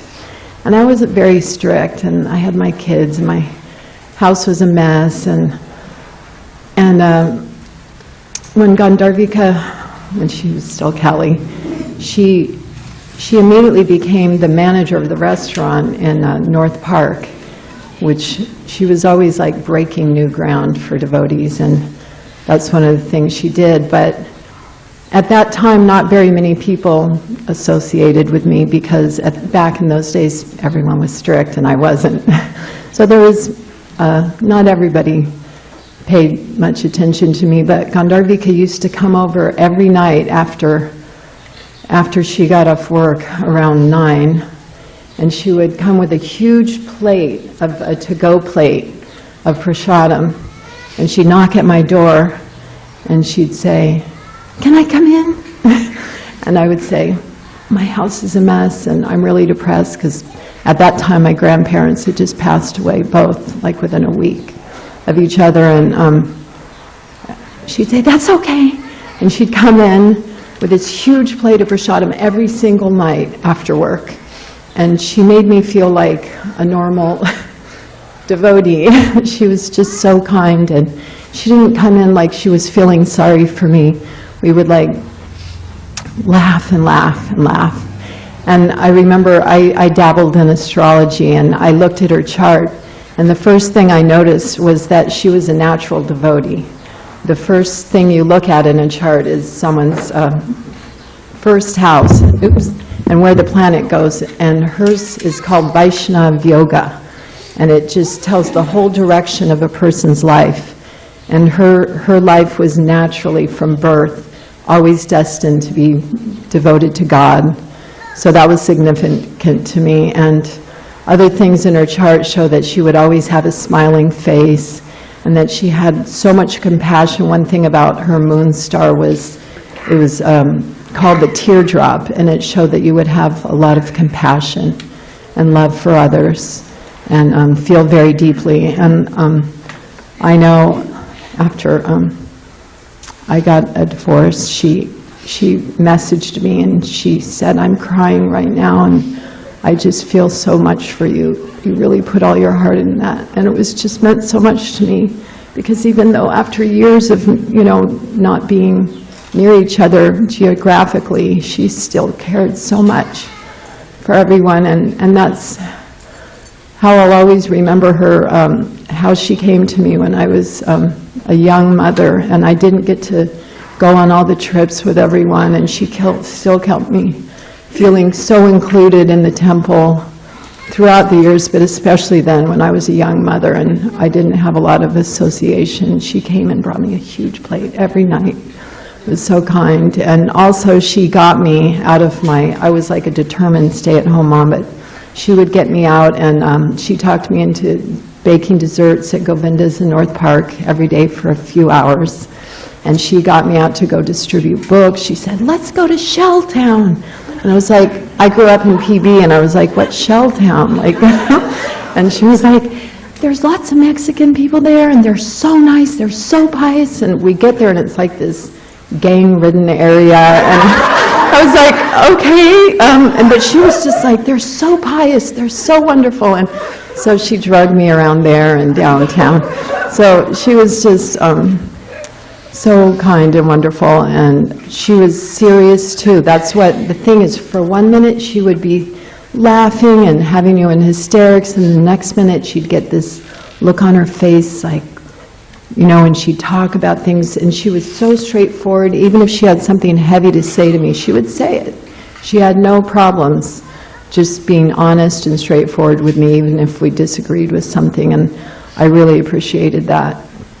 And the last thing I want to say is that the last few weeks since we've been planning this memorial, I just wanted to say that there's so many devotees, us older Matajis, mostly lots of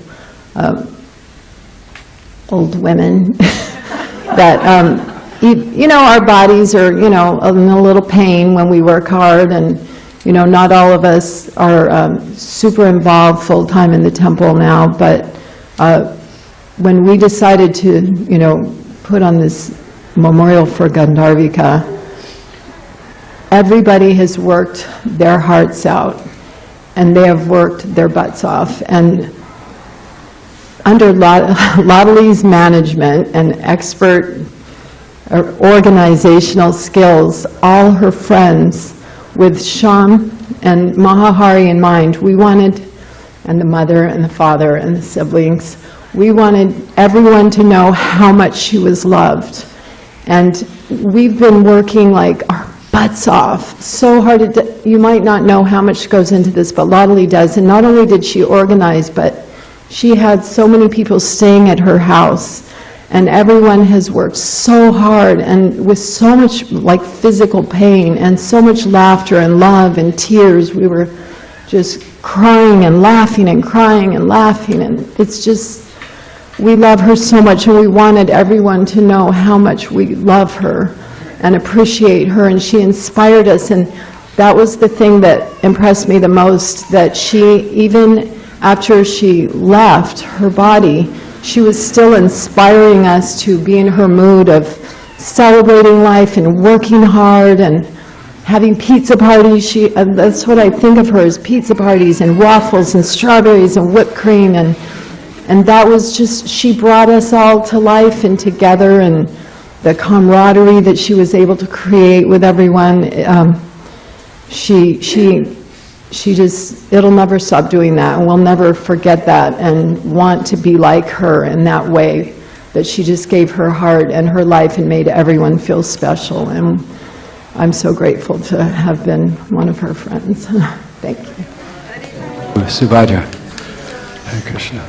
Latali, is there, I'm trying to think if there's anybody else I should, oh, Radha Dasi? And then, of course, yeah. Yes, then we'll open it up from there, for sure.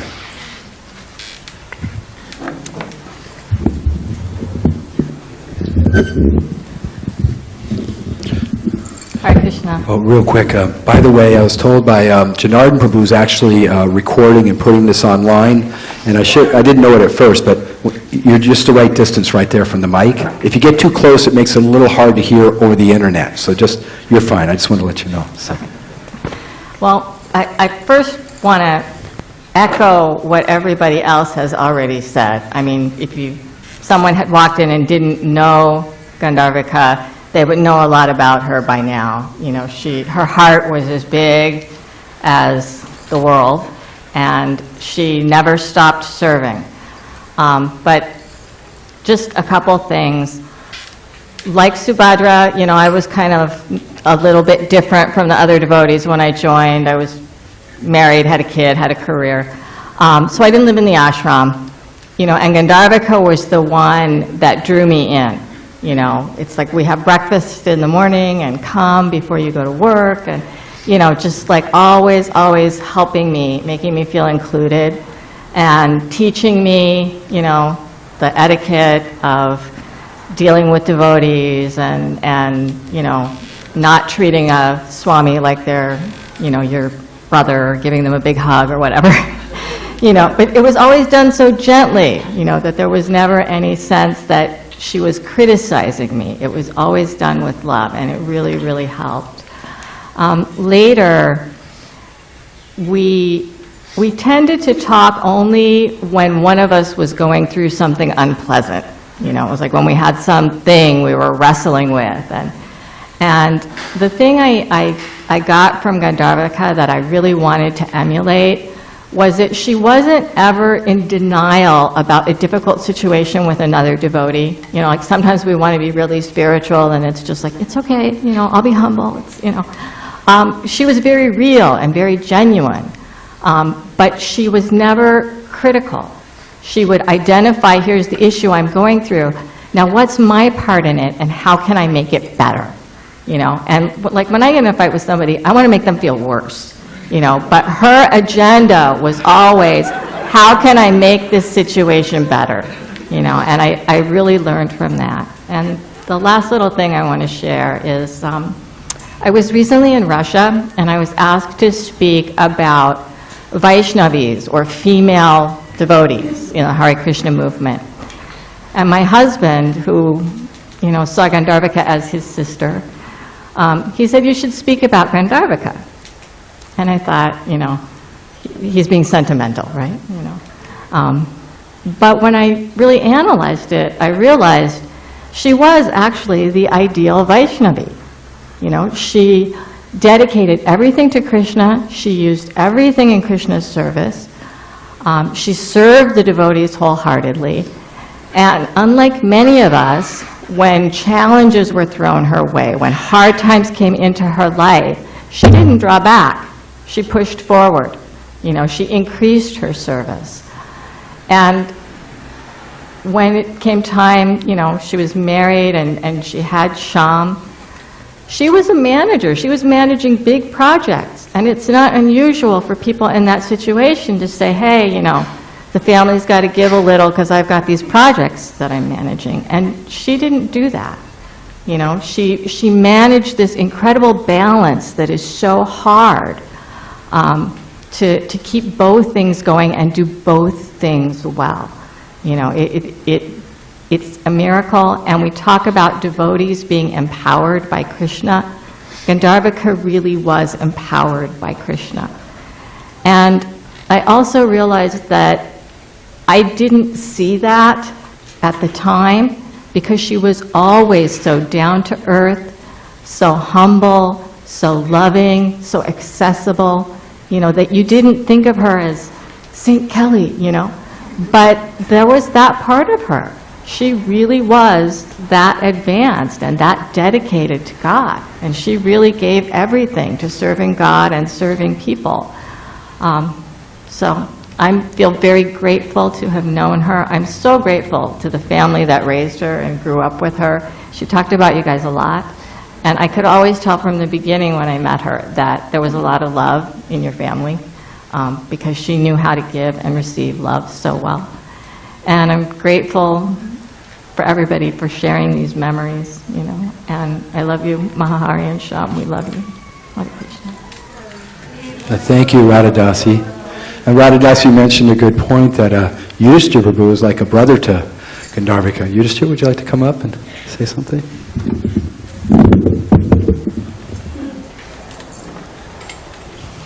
That doesn't mean their relationship was perfect. It was like a brother. Hare Krishna. I first met Gandharvika she was about 18, I think, something like that. And that wasn't the best association at that time, for anybody. But first time I met her, she was, I kind of saw that she was a devotee, just right away that she was a devotee, I just somehow, super soul in the heart said that, and she told me she was going to join the Air Force, and I told her, I said, I was more obnoxious than I am now, and I told her, I said, you're not going to join the Air Force, you're going to become a Hare Krishna. And you know how she was one of the strongest people I've ever met in my life, and she, and I knew that would agitate her because she was so strong, that someone would tell her what she was going to do. And she yelled, we got Miss Heavy. She said, you can't tell me what I'm going to do. And, because of my strong connection with Gunagrahi Maharaj, and her strong connection with Gunagrahi Maharaj, and he was like a spiritual father to her, I always felt, like she was my sister, and there was always that strong bond, and the things that, like I said, that she was so powerful and so strong, and when she started devotional service, she hit the ground running and never stopped,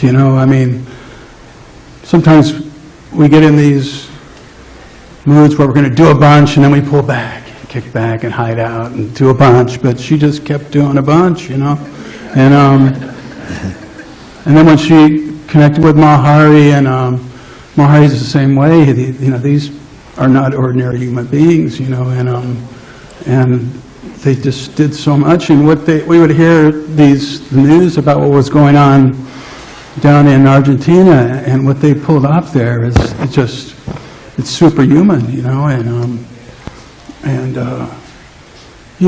then when Gunu Grai Maharaj got sick, a year and a half ago or whatever it started, and there was some tough times, and so I spoke a lot to Gandharvika on the phone, and and there was some troubles, and they kind of rippled through Argentina, and what Mahari and Gandharvika did during that time is amazing. It's just that they're such powerful devotees, and when I was nice, I got to speak to her before she left. She wasn't talking, but by Mahari's and Janavi's grace, I called, and then they called me, I think. I can't remember, but because I was scared to talk to her, I thought, what do I say,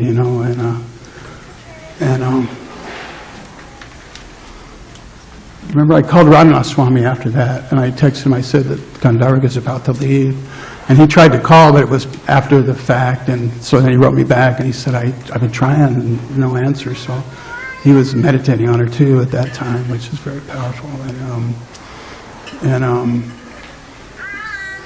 She, Gandharvika, she touched so many hearts, and you saw it on Facebook when, we put posts about her, and all over the world, people were talking about her and what she did, and how they just... And she was kind of unassuming. She was kind of one of those persons that, she was so friendly with everyone and so normal, that you wouldn't know that, she wasn't, she wasn't a cult zombie.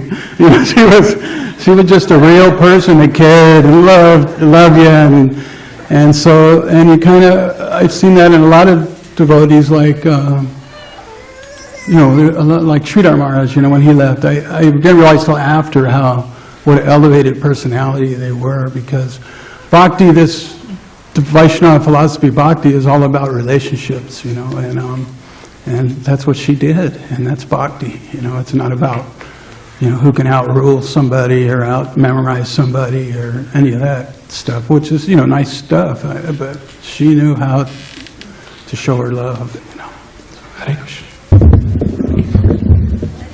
Thank you, Yudhishthir.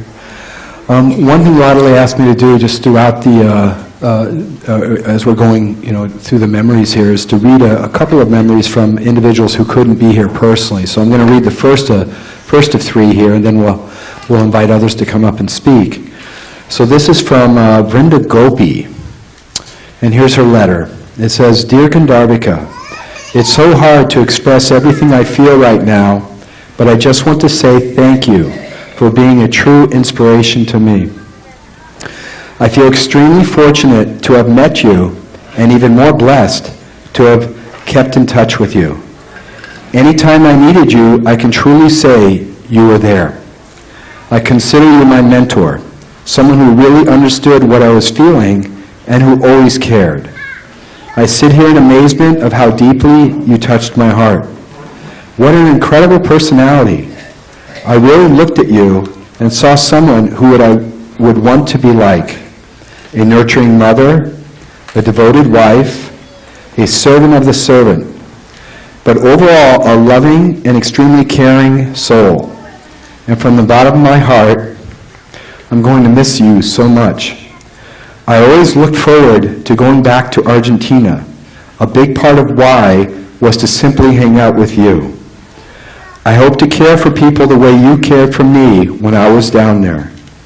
You will forever be in my heart because I will always remember how wonderful you were and how I aspire to be a fraction of a personality such as you. I love you, Gandharvika Kelly Connor. My heart is broken. I'm so sorry and sad this happened. All glories to you, dear Gandharvika.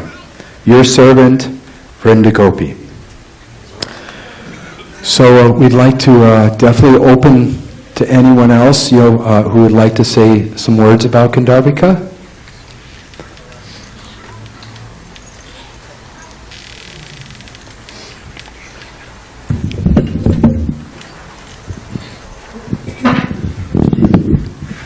Hare Krishna, everybody. It's nice to see everybody and hear all the stories about Gandharvika. So I just have a few memories of Gandharvika. As Yudhishthira Prabhu was saying, if I think of Guru Maharaj, I think of Gandharvika because I think that she was his right-hand man. I remember her always being the one that he had an idea, she made it happen. So, at that time I had kids and I was not living in I'm not a devotee in the temple, I'm a devotee outside, so the thing that I remember the most, as everybody said, was when she smiled from her eyes. Her eyes, some people, it always reminded me of Santa Claus when they say that he smiled, his eyes twinkled. So I always think of Santa Claus when I think of Gandharvika. She had that love, and she would show it to everybody. And when I was, the first memory I have, the first thing that I remember her doing was, it was Mother's Day, and she had arranged that it was a Sunday, and so that Sunday she had arranged that all the mothers that came to the temple for the Sunday feast got a gift. I don't remember what the gift was, but just the thought that it wasn't just the people that were living here that were devotees, it was every single solitary guest that came in that she gave a Mother's Day gift to. So, and when I started doing the Sunday school here recently. So she had started the Sunday school in Buenos Aires, so I had called her. So she and Mahahari had come to, and Shyam had come when they were here 2 years ago, was it? They had come to our house for lunch. And as everybody says, it was all laughs. And we were discussing different things. We were talking about Ekadasi and what we could make. And Mahahari was explaining that you could use the tapioca flour, and so we made some bread. And we were discussing all kinds of things. And then I was telling her that I want to do the Sunday school, but I don't know where to start. I'm just completely confused. I don't know if I can do this, have ideas. And so she actually gave me a whole plan. And she told me, this is what I did in Argentina, here's a mission statement, do this, do that. So she basically walked me through the whole process. So we have Gandharvika to thank for that, because if that hadn't happened, we wouldn't have a Sunday school. And then the other thing, and I was always looking forward to having her and Mahahari and Shyam come back and start that restaurant. So that was one of the things I was really looking forward to. And the other thing that I remember about Gandharvika was that she always wanted to be a mother.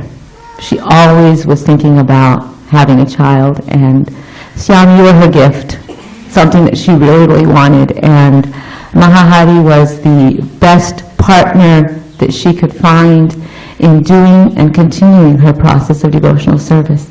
So thank you for fulfilling both her dreams. Hare Krishna. Thank you, Paneshwari. Rajendra Nandana Prabhu, you'd like to?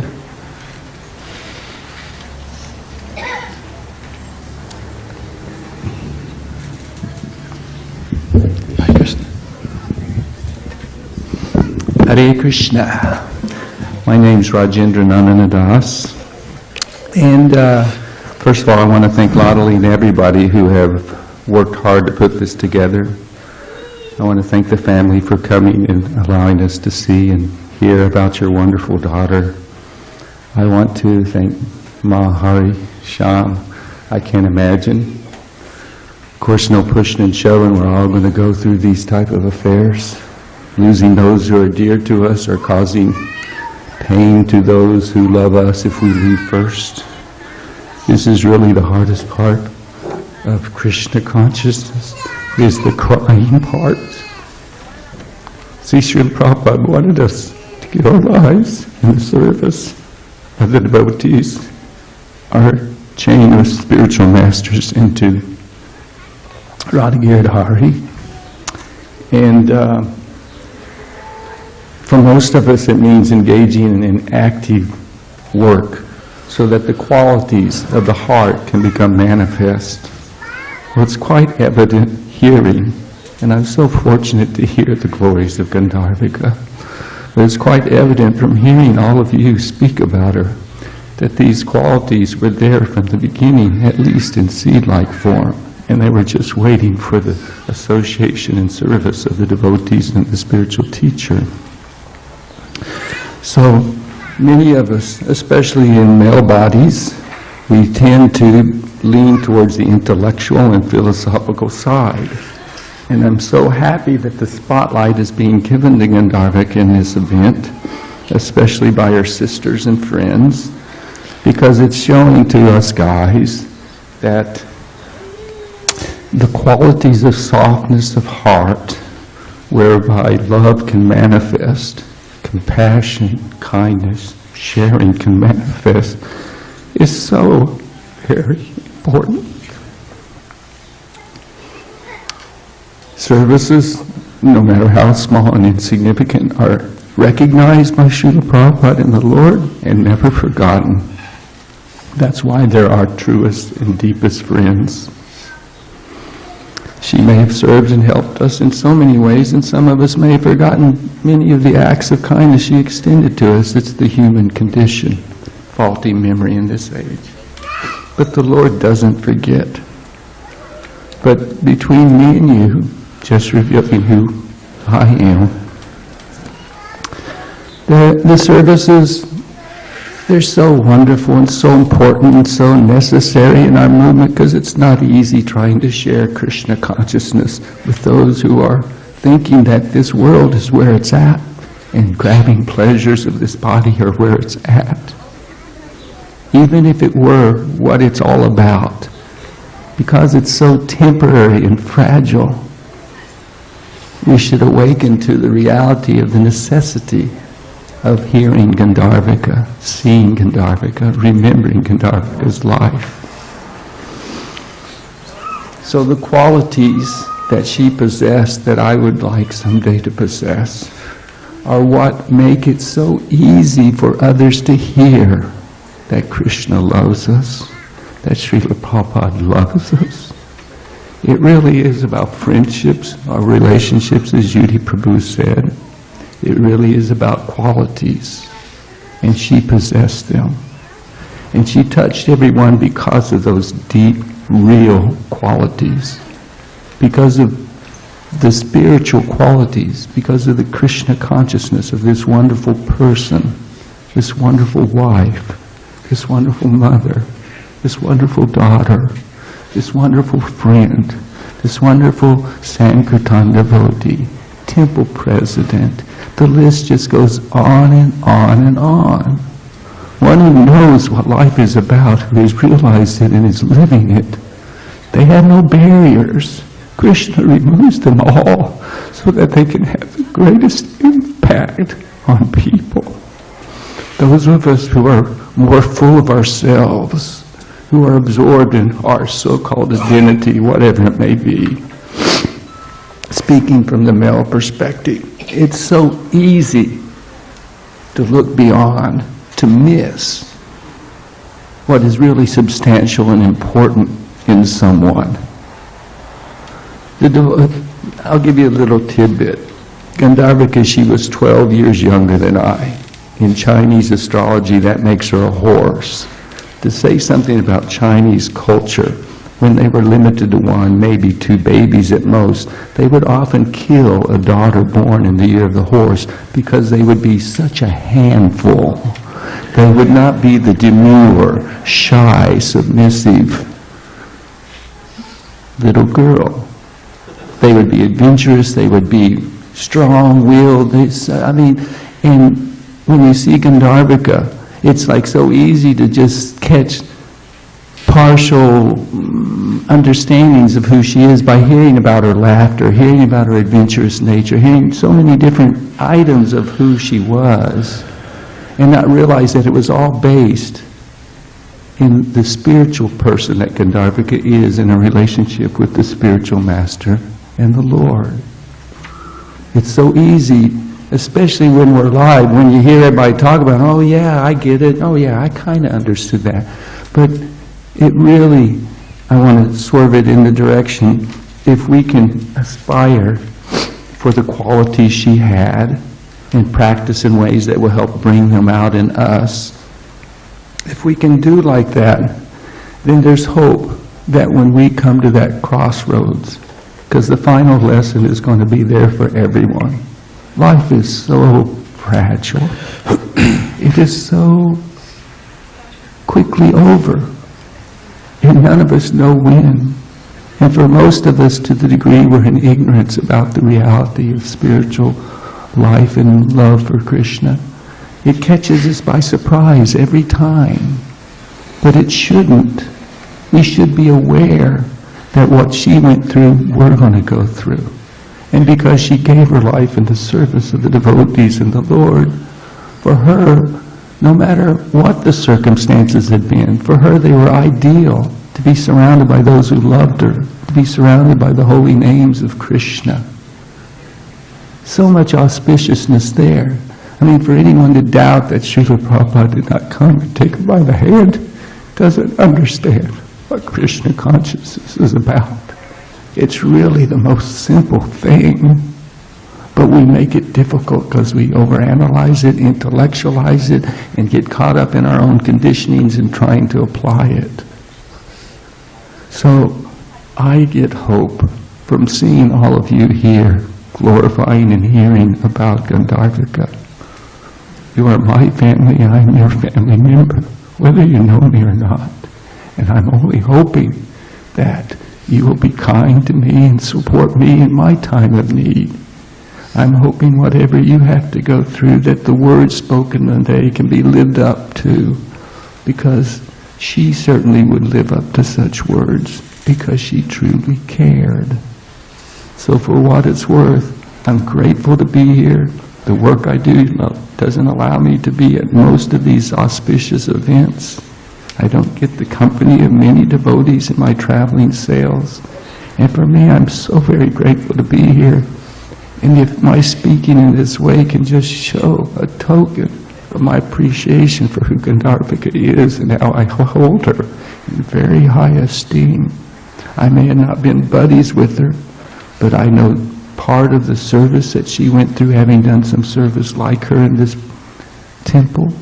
And God, what a loss it is for our community that Krishna didn't let her come back. What she could have done here, how she could have motivated us and improved our lives by giving her company and being who she is. But Krishna has his own plans, and sometimes the easy path is not what he always gives to us. We have to pay our dues. So, be that as it may, I ask for her blessings. I ask for the blessings of those who were close to her, who helped make her, allowed her to manifest who she is. I ask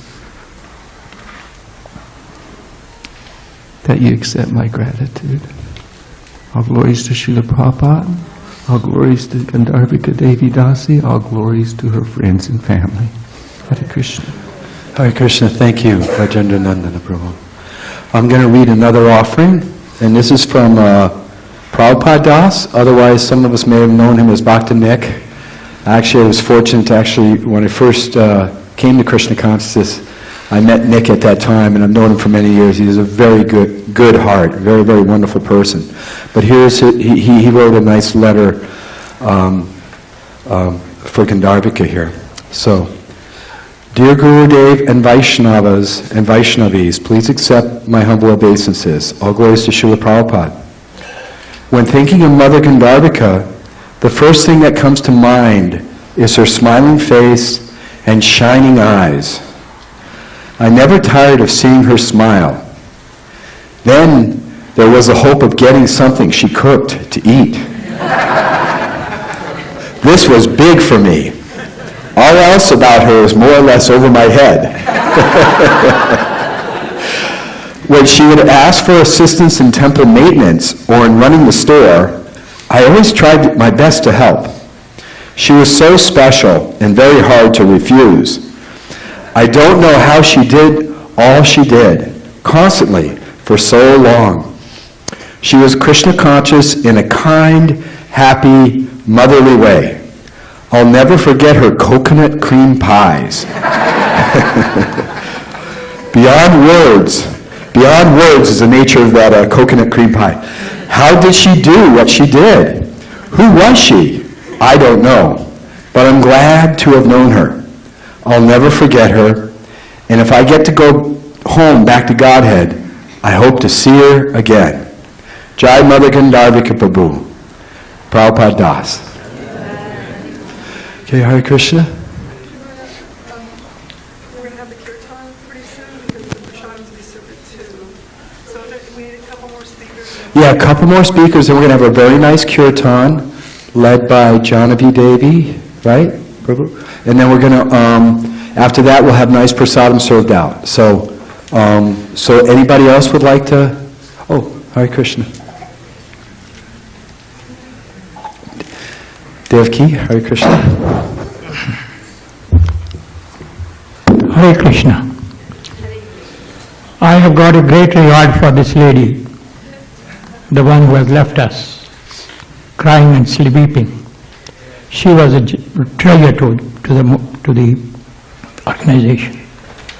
When I came to the temple, I am a life member of ISKCON, and for 30 years, all the presidents I have seen coming and going, none of the presidents can match this lady. She was so wonderful. When I once sponsored a feast, that reminds me of her.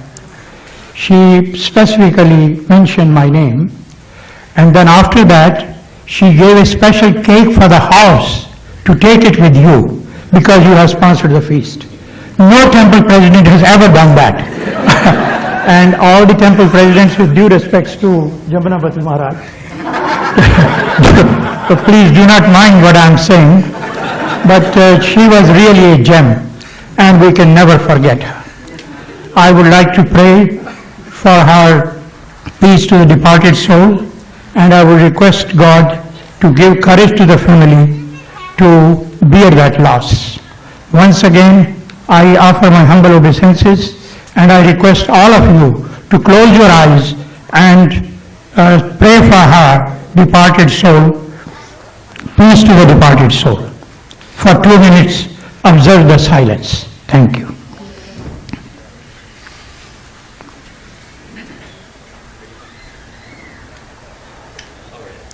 So nice of you, and God bless you. Thank you, Devi Prabhu. Okay, Ladali, I have did Rupa Goswami, is more of a letter that he was asking for something here? Okay. But this is actually not exactly an offering from him. It looks like a letter for when Guru Das Goswami is coming to town on the 2nd. Okay. Oh. Dharma Setu Prabhu. Okay. Okay.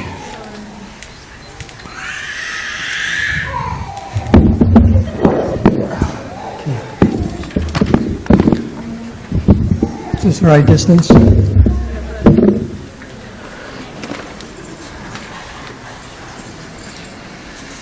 I have just a few things here I'd like to read, some reflections.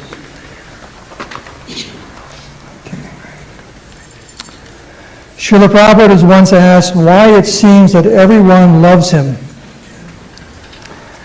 He replied that it was because he loved everyone.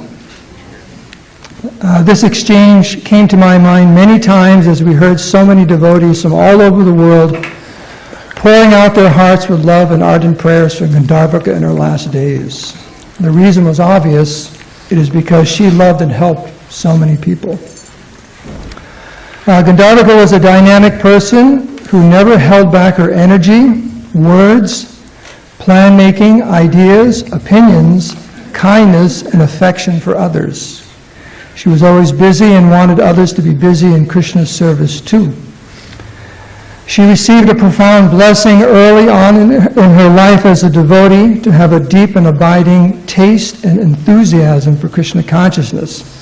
Coupled with all of her other redeeming qualities, this made her stand out as a superlative individual. The character Elwood in the movie Harvey once told a friend that his mother taught him that to be successful in life, you can either be really smart or really friendly. She advised him that the latter was always the better way. Gandharvika had this quality too of endearing herself to practically everyone she met. It is said that there are two kinds of people in this world.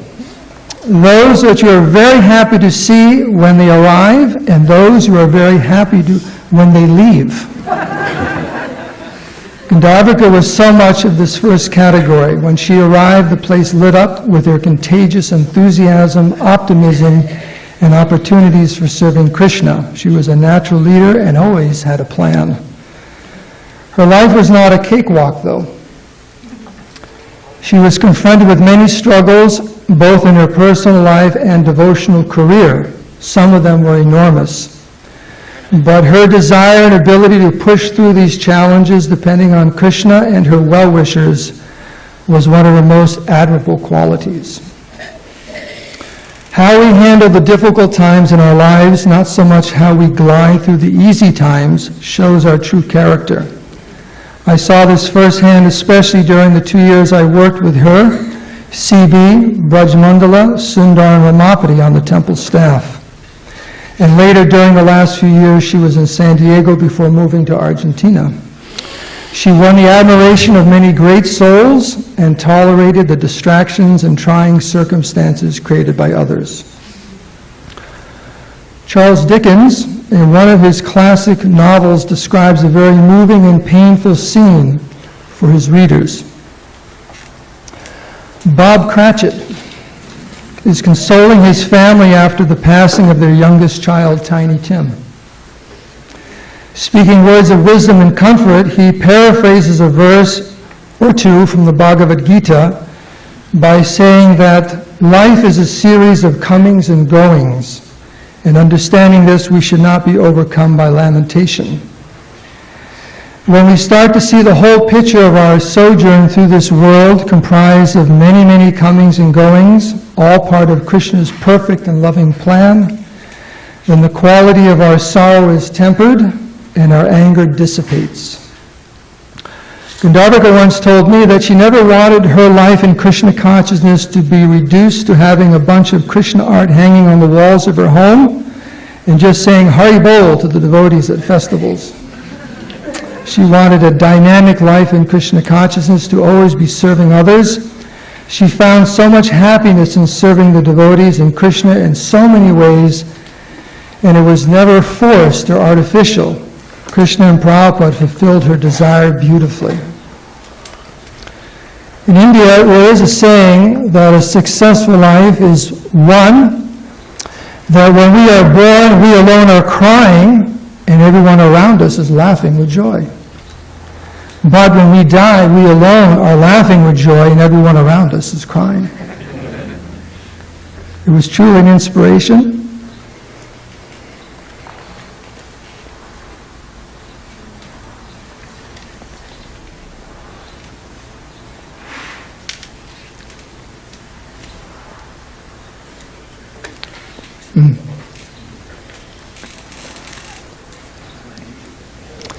It was truly an inspiration to honor to have served with her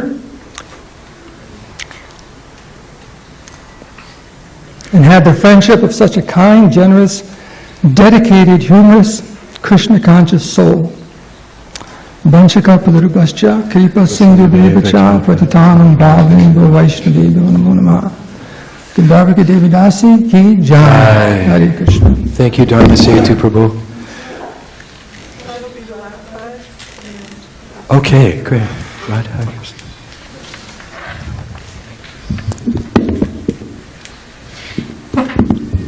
Yeah, I remember Kelly. But go ahead and introduce who you are. And I'm your Bhakta Kim, and I've been around devotees for a while. And I remember at the zoo one time, I was with my parents, and all of a sudden somebody comes up and wants me to buy some incense, and I go, give them a donation. So ever since then, I knew I was involved in devotees. And then, let's see, Kelly was one of the Claremont girls that lived near my dad's house. And before she was devotee, she used to take the roses and take them home or put them on her car or whatever. And then once she started doing the Krishna consciousness, she would say, she asked my dad, how many can I get for the temple? I need them. So my dad started growing more roses just for that. So there's a lot of fond memories I have with her, and like everybody else says, she had the smile and those twinkly eyes, so that's what I remember, and she'll always be some motivation in my life. Thanks. Thank you. Hare Krishna. Okay, so I think we're going to go ahead and just kind of a closing statement here. So before we have this last kirtan, which will be led by Devi Dasi, we would like to thank everyone for coming here today. I tell you, this has been a really wonderful and very heartwarming and very special memorial that's being held here for Gandharvika. So thank you all so much for coming. And I think as so many devotees here had shared and the family had shared, I think this really has made an impression on all of our hearts, and it will carry Gandharvika with us. I'd also like to do a thank you for all the sponsors for their kind donations, to Gandharvika's family and the other volunteers for helping with preparations for the feast, the cooks and the devotees who decorated so nicely. Jai Shri, who prepared and decorated the foyer, the hallway to greet everyone. Katamrita, who organized all the flowers and made the garlands. Sampada and Kanchabala, who created the photo display in the front hallway, so make sure you get a chance to see that. Janavi Bridges and Subhadra, who designed and baked the special cupcakes to honor Gandharvika, who is the queen of cupcakes. So it's funny because I would hear my wife. I said, "Are you on the phone again?" She said, "What's going on?" "Oh, we're talking about cupcakes." So I started calling it the Cupcake Convention. It seemed to be ongoing. It was because Gandharvika was so fond of baking, and she was the queen of cupcakes, indeed.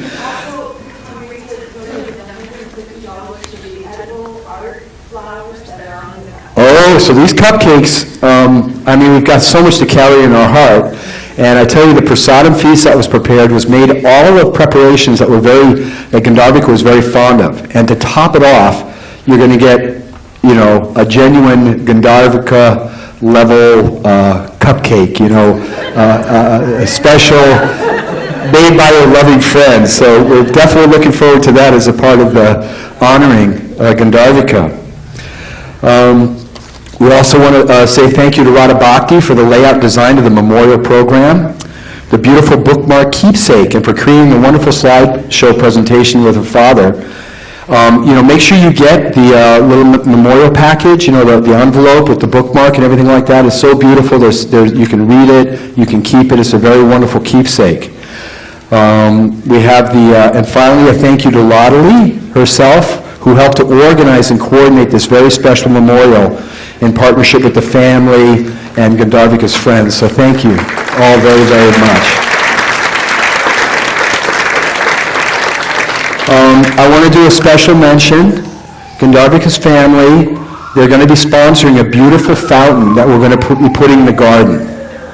And Badri Narayan Swami actually did a lot of research to find just the right kind of fountain. And we're going to be putting it right out here in the garden. It's going to have a plaque as a memorial to Gandharvika, and it has a very beautiful sound.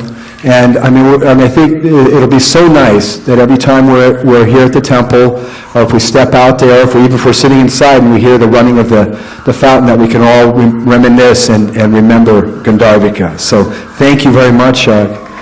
for her and Lynn for that, and the rest of the family, Also, just as a side note, the feast that we're going to honor here in a minute on behalf of Gandharvika, or for Gandharvika, and that it's also being sponsored for the whole day. So everybody here will partake in the feast, and then Sunday program tonight it's also being sponsored on behalf of Gandharvika there. And he also invited, because Vaikuntha Prabhu, who's visiting with his wife, Janavi, will be speaking tonight at the Sunday festival. So those of you who are able to, you're welcome to stay around for that, or to come back later for that. Okay, now we'll begin our closing kirtan, and then after kirtan, we're going to ask everyone to actually, as we get ready for kirtan, might be ideal, but to kind of place your seats around the perimeter of the room, make some, stand up, make some room. We'll have a nice sweet kirtan led by Janavi here, and then after that, we'll be serving our prasadam. It'll be buffet style outside. Everyone will go through with a plate and get served. We do ask that we would like Mahahari and Shyam and Gandharvika's family to go first, and the table that's out there on the patio under the shade, that's where you'll sit and partake of prasadam, and then we'll all follow suit afterwards. So thank you all very, very much. Hare Krishna. Gandharvika ki jai. Thank you, Kelly. Hare Krishna.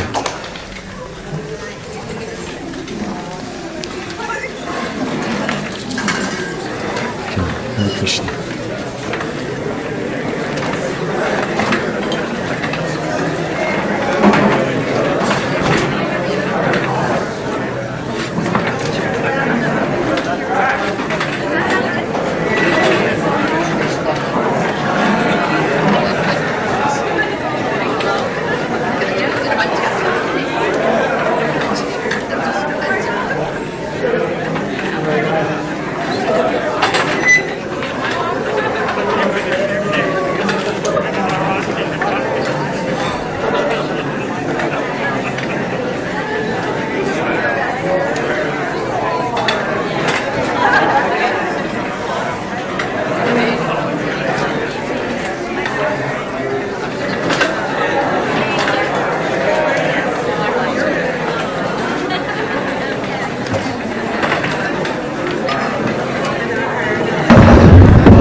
I don't know her, but I got a sense of her based on it.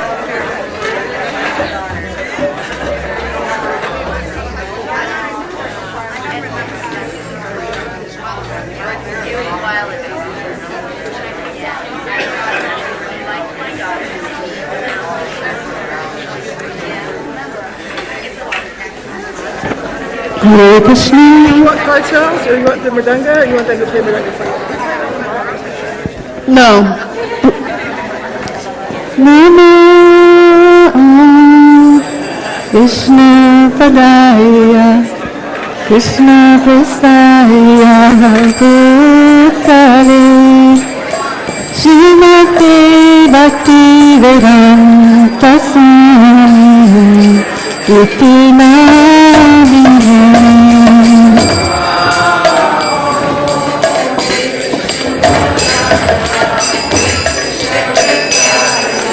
Bhutale Srimate Bhakti Vedanta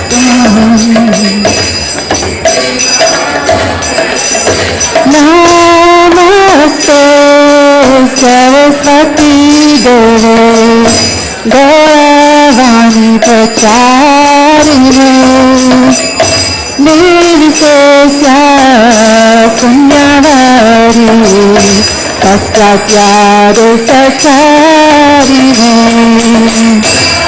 नमस्ते सरस्वती देवे गौरवाणी प्रचारिणे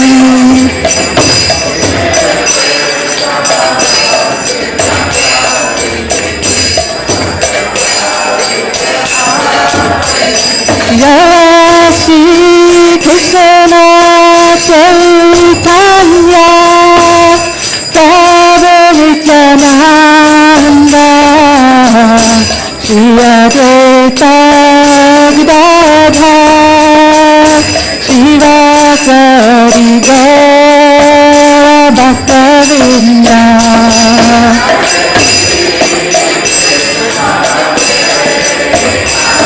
Chaitanya Nityananda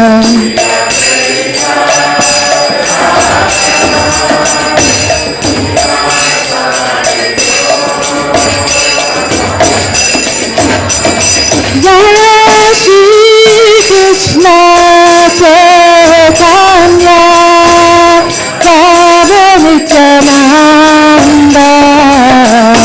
Shri Advaita Gadadhar Shivasari Gaura Bhaktavinda Krishna Chaitanya Prabhu Nityananda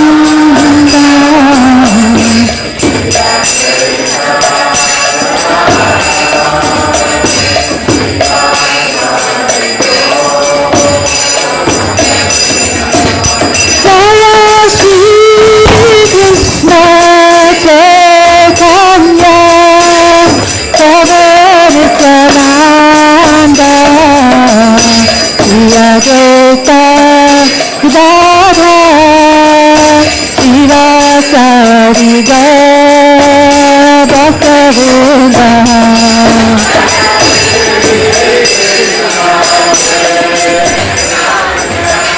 Those are the Guy Maharaj's beauties.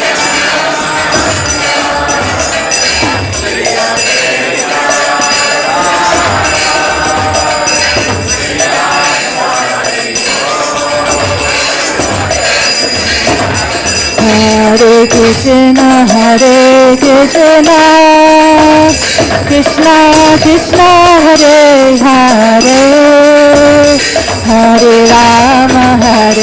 Rama Rama Rama Hare Hare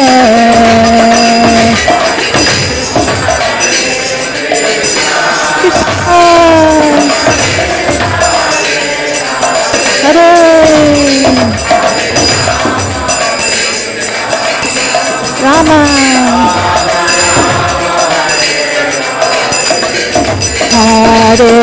Rama Hare Krishna Krishna Krishna Hare Hare Hare Rama Rama Rama Hare Hare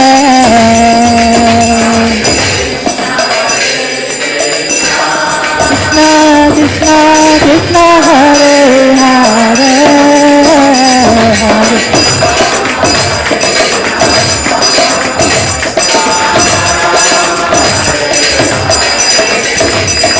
Hare Krishna Krishna Krishna Hare Hare Hare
Krishna, Krishna Krishna, Hare Hare, Hare Rama, Rama Rama, Hare Hare.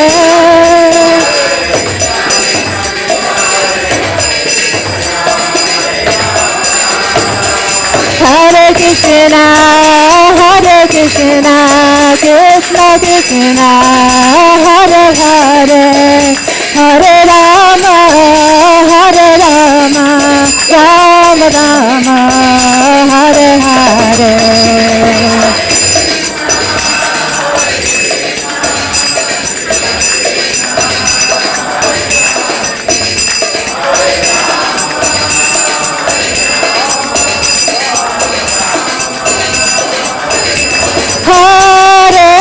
Krishna, Krishna Krishna, Hare Hare, Hare Rama, Rama Rama, Hare Hare.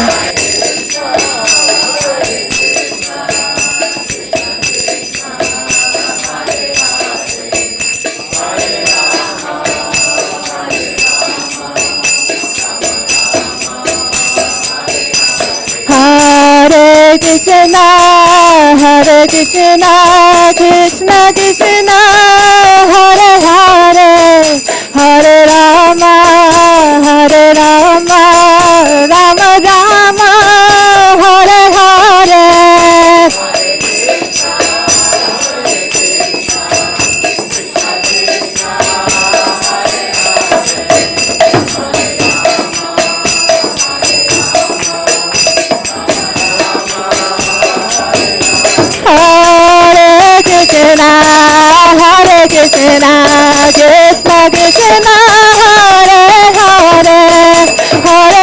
Rama,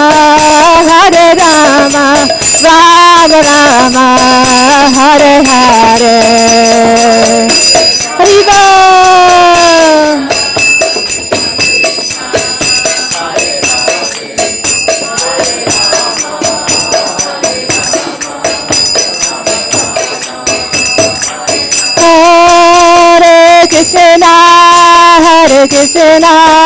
Krishna, Krishna Krishna, Hare Hare, Hare Rama,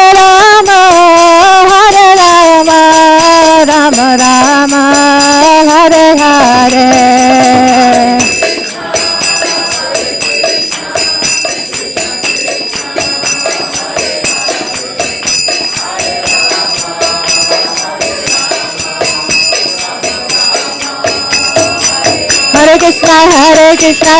Krishna, Hare Hare, Hare Rama, Rama Rama, Hare Hare. Krishna, Krishna Krishna, Hare Hare, Hare Rama, Rama Rama, Hare Hare.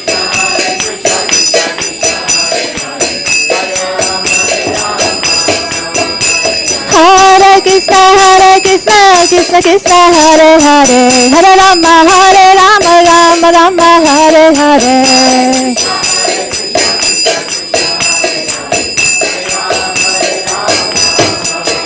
Hare Krishna,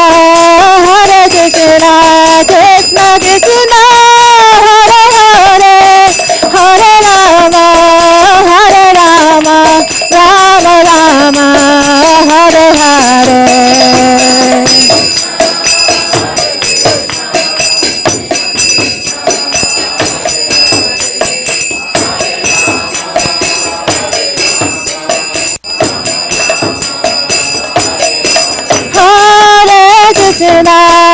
Hare Krishna, Krishna Krishna, Hare Hare, Hare Rama,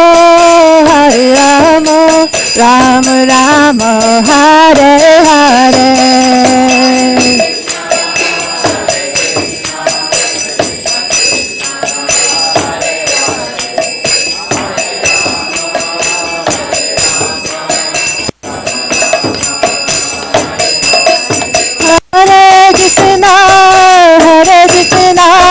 Krishna Krishna, Hare Hare, Hare Rama,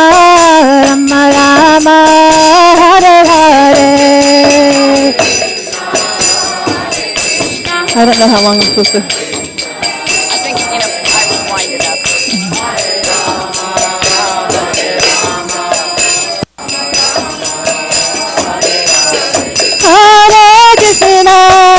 Hare Krishna, Krishna Krishna, Hare Hare, Hare Rama, Rama Rama, Hare Hare.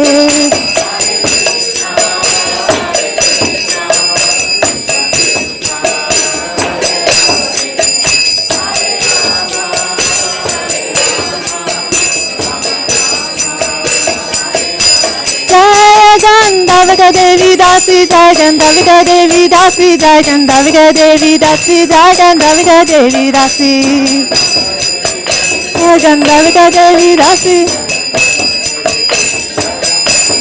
Jaya Vaishnavi Thakur, Jaya Vaishnavi Thakur, Jaya Vaishnavi Thakur, Jaya Vaishnavi Thakur.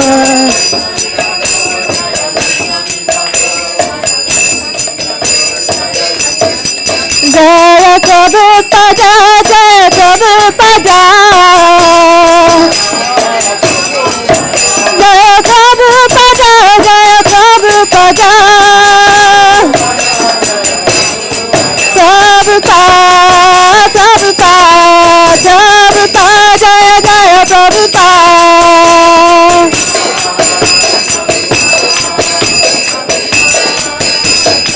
Nitya Gaura Hari Bol, Hari Bol, Hari Bol, Nitya Gaura Hari Bol.